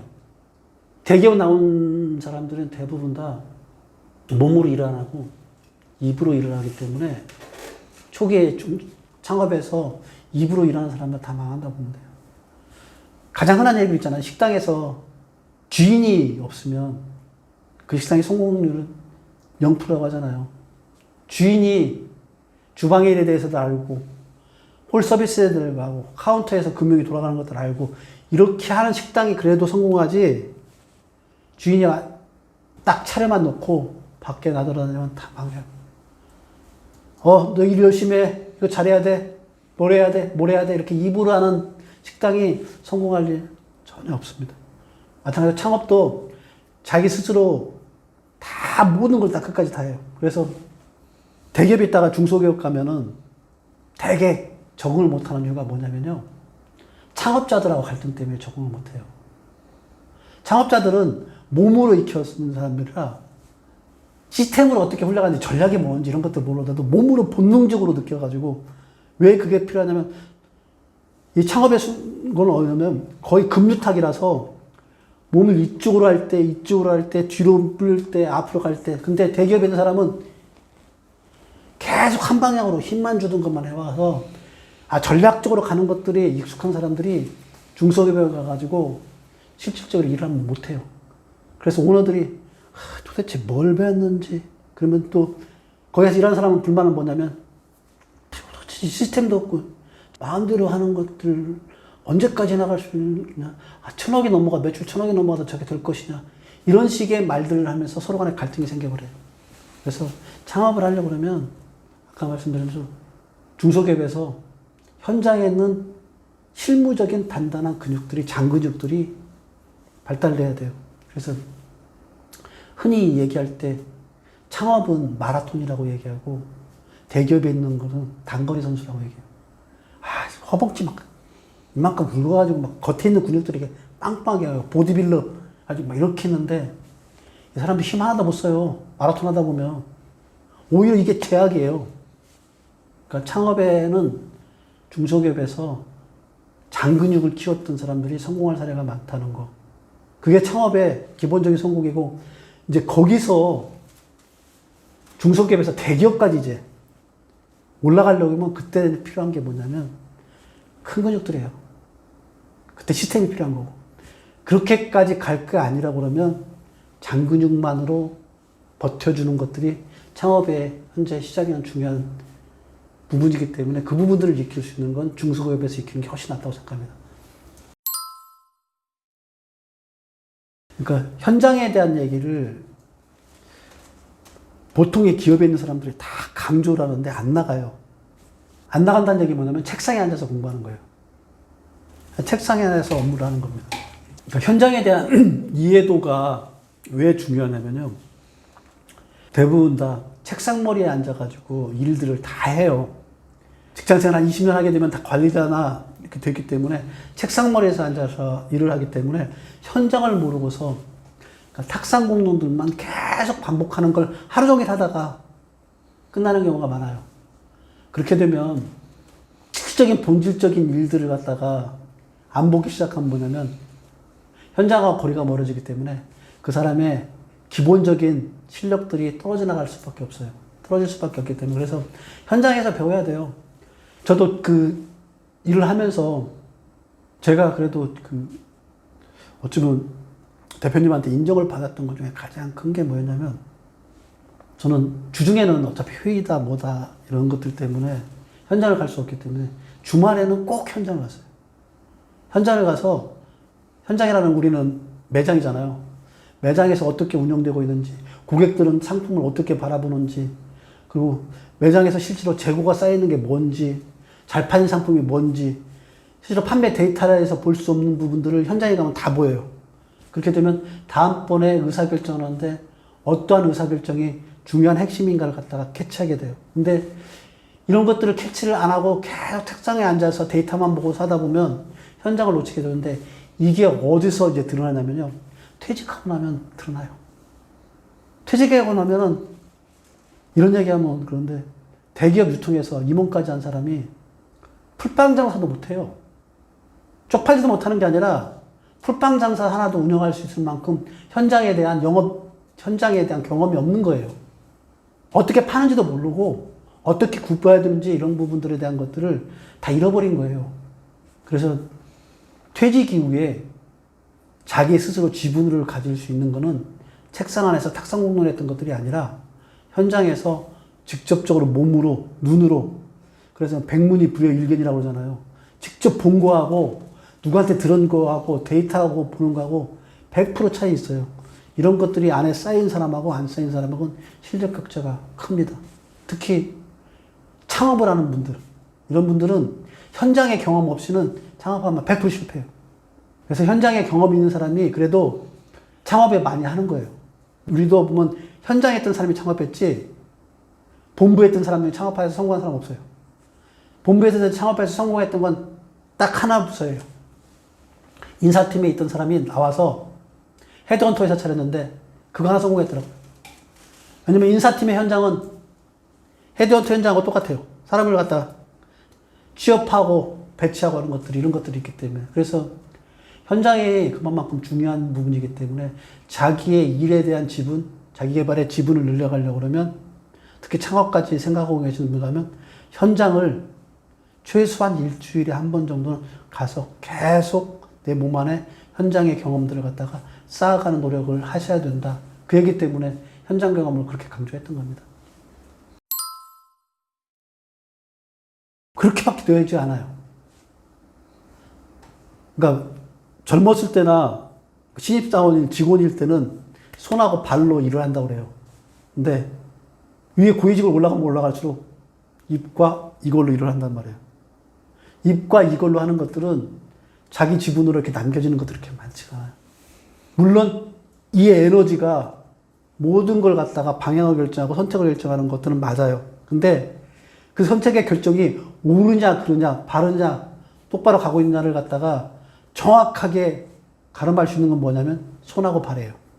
그래서 위에 올라가면 올라갈수록 사실 퇴직하고 난 이후에 대기업에서 특히 퇴직하고 난 이후에 힘들게 살아가는 건 경제적인 어려움 이런 것들 얘기하는 게 아니라 자기 삶의 만족도가 떨어지고 살아가는 이유 중에 가장 큰 게 뭐냐면 일을 통해 가지고 만족감을 얻는 것들을 퇴직 이후에 못하기 때문에 그래요.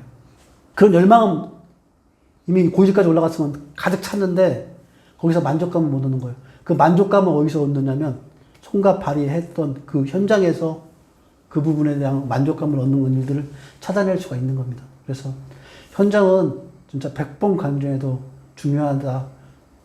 그리고 명언 있잖아요. 현장에 답이 있다. 모든 문제는 현장에 답이 있다.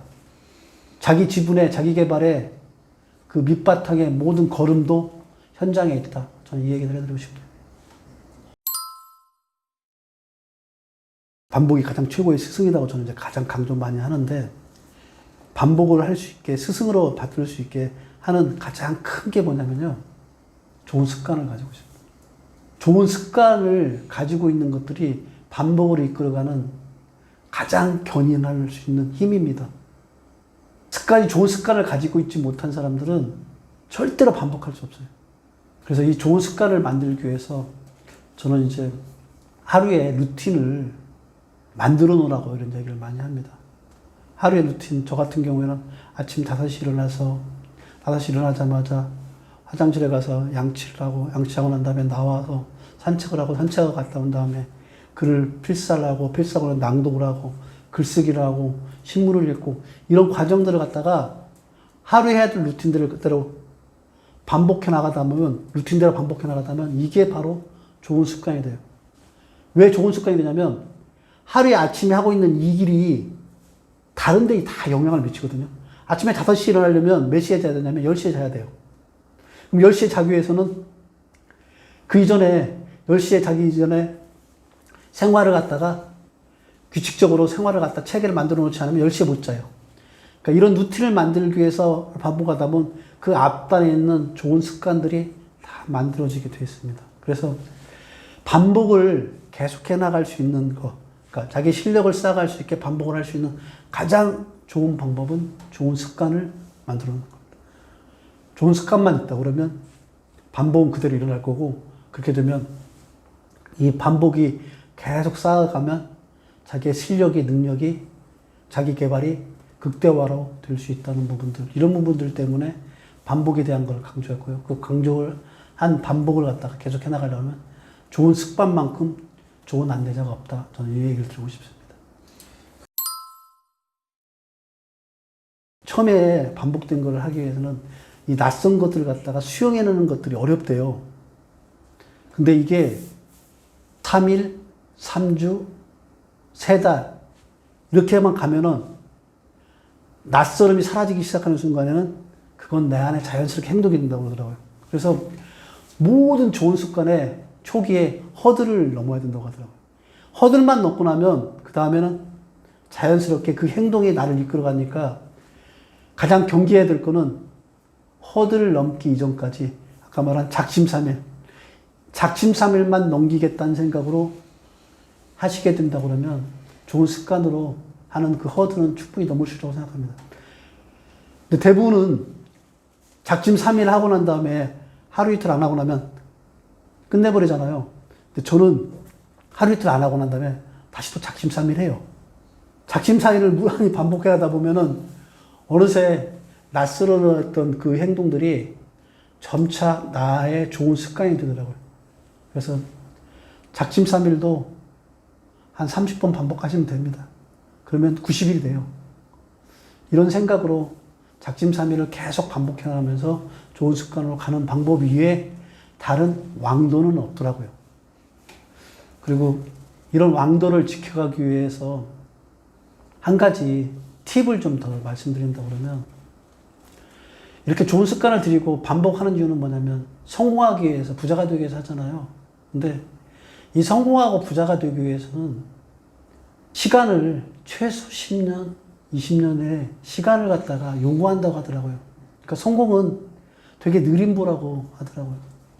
근데 가난과 나락은 굉장히 속도가 빠르대요. 번개 같다고 그러더라고요. 하루아침에도 가난의 굴레로 떨어질 수 있고 나락의 굴레로 떨어질 수 있다. 그래서 성공은 느린 보고 가난은 빨리 걷는 성격 급한 사람이기 때문에 여러분들이 하고 있는 하루에 해나가야 될 이 모든 일들은 느림보 걸음이라는 생각으로 가져가고 시작하시는 게 저는 맞다고 생각합니다. 왜냐고요? 성공이 부자가 하루아침에 이루어지는 경우가 없기 때문에 그렇습니다. 그래서 좋은 습관까지 계속 가야만이 그 이후에 그렇게 해서 시간이 쌓여야만이 내가 원하는 성공으로 갈 수 있다는 생각을 가진다 그러면 좀 더 오늘 하루에 집중하는 부분들을 좀 더 집중할 수 있다는 생각에서 이 팁까지 좀 말씀을 드렸습니다. 제가 그 서두에 이런 얘기를 드렸습니다. 직장 생활에 꽃은 별빛이다. 그리고 퇴직 생활의 꽃은 반딧불이다. 이렇게 말씀을 드렸는데 이 얘기가 여러분들의 가슴에 좀 남았으면 좋겠습니다. 왜 남아야 되냐면 여러분들이 퇴직한 이후에도 자꾸 별빛처럼 빛나려고 하다 보면은 퇴직 이후에 반딧불처럼 빛날 수 있는 것들을 다 놓치게 됩니다. 퇴직하게 되면 여러분들은 이제 반딧불로 살아가야 돼요.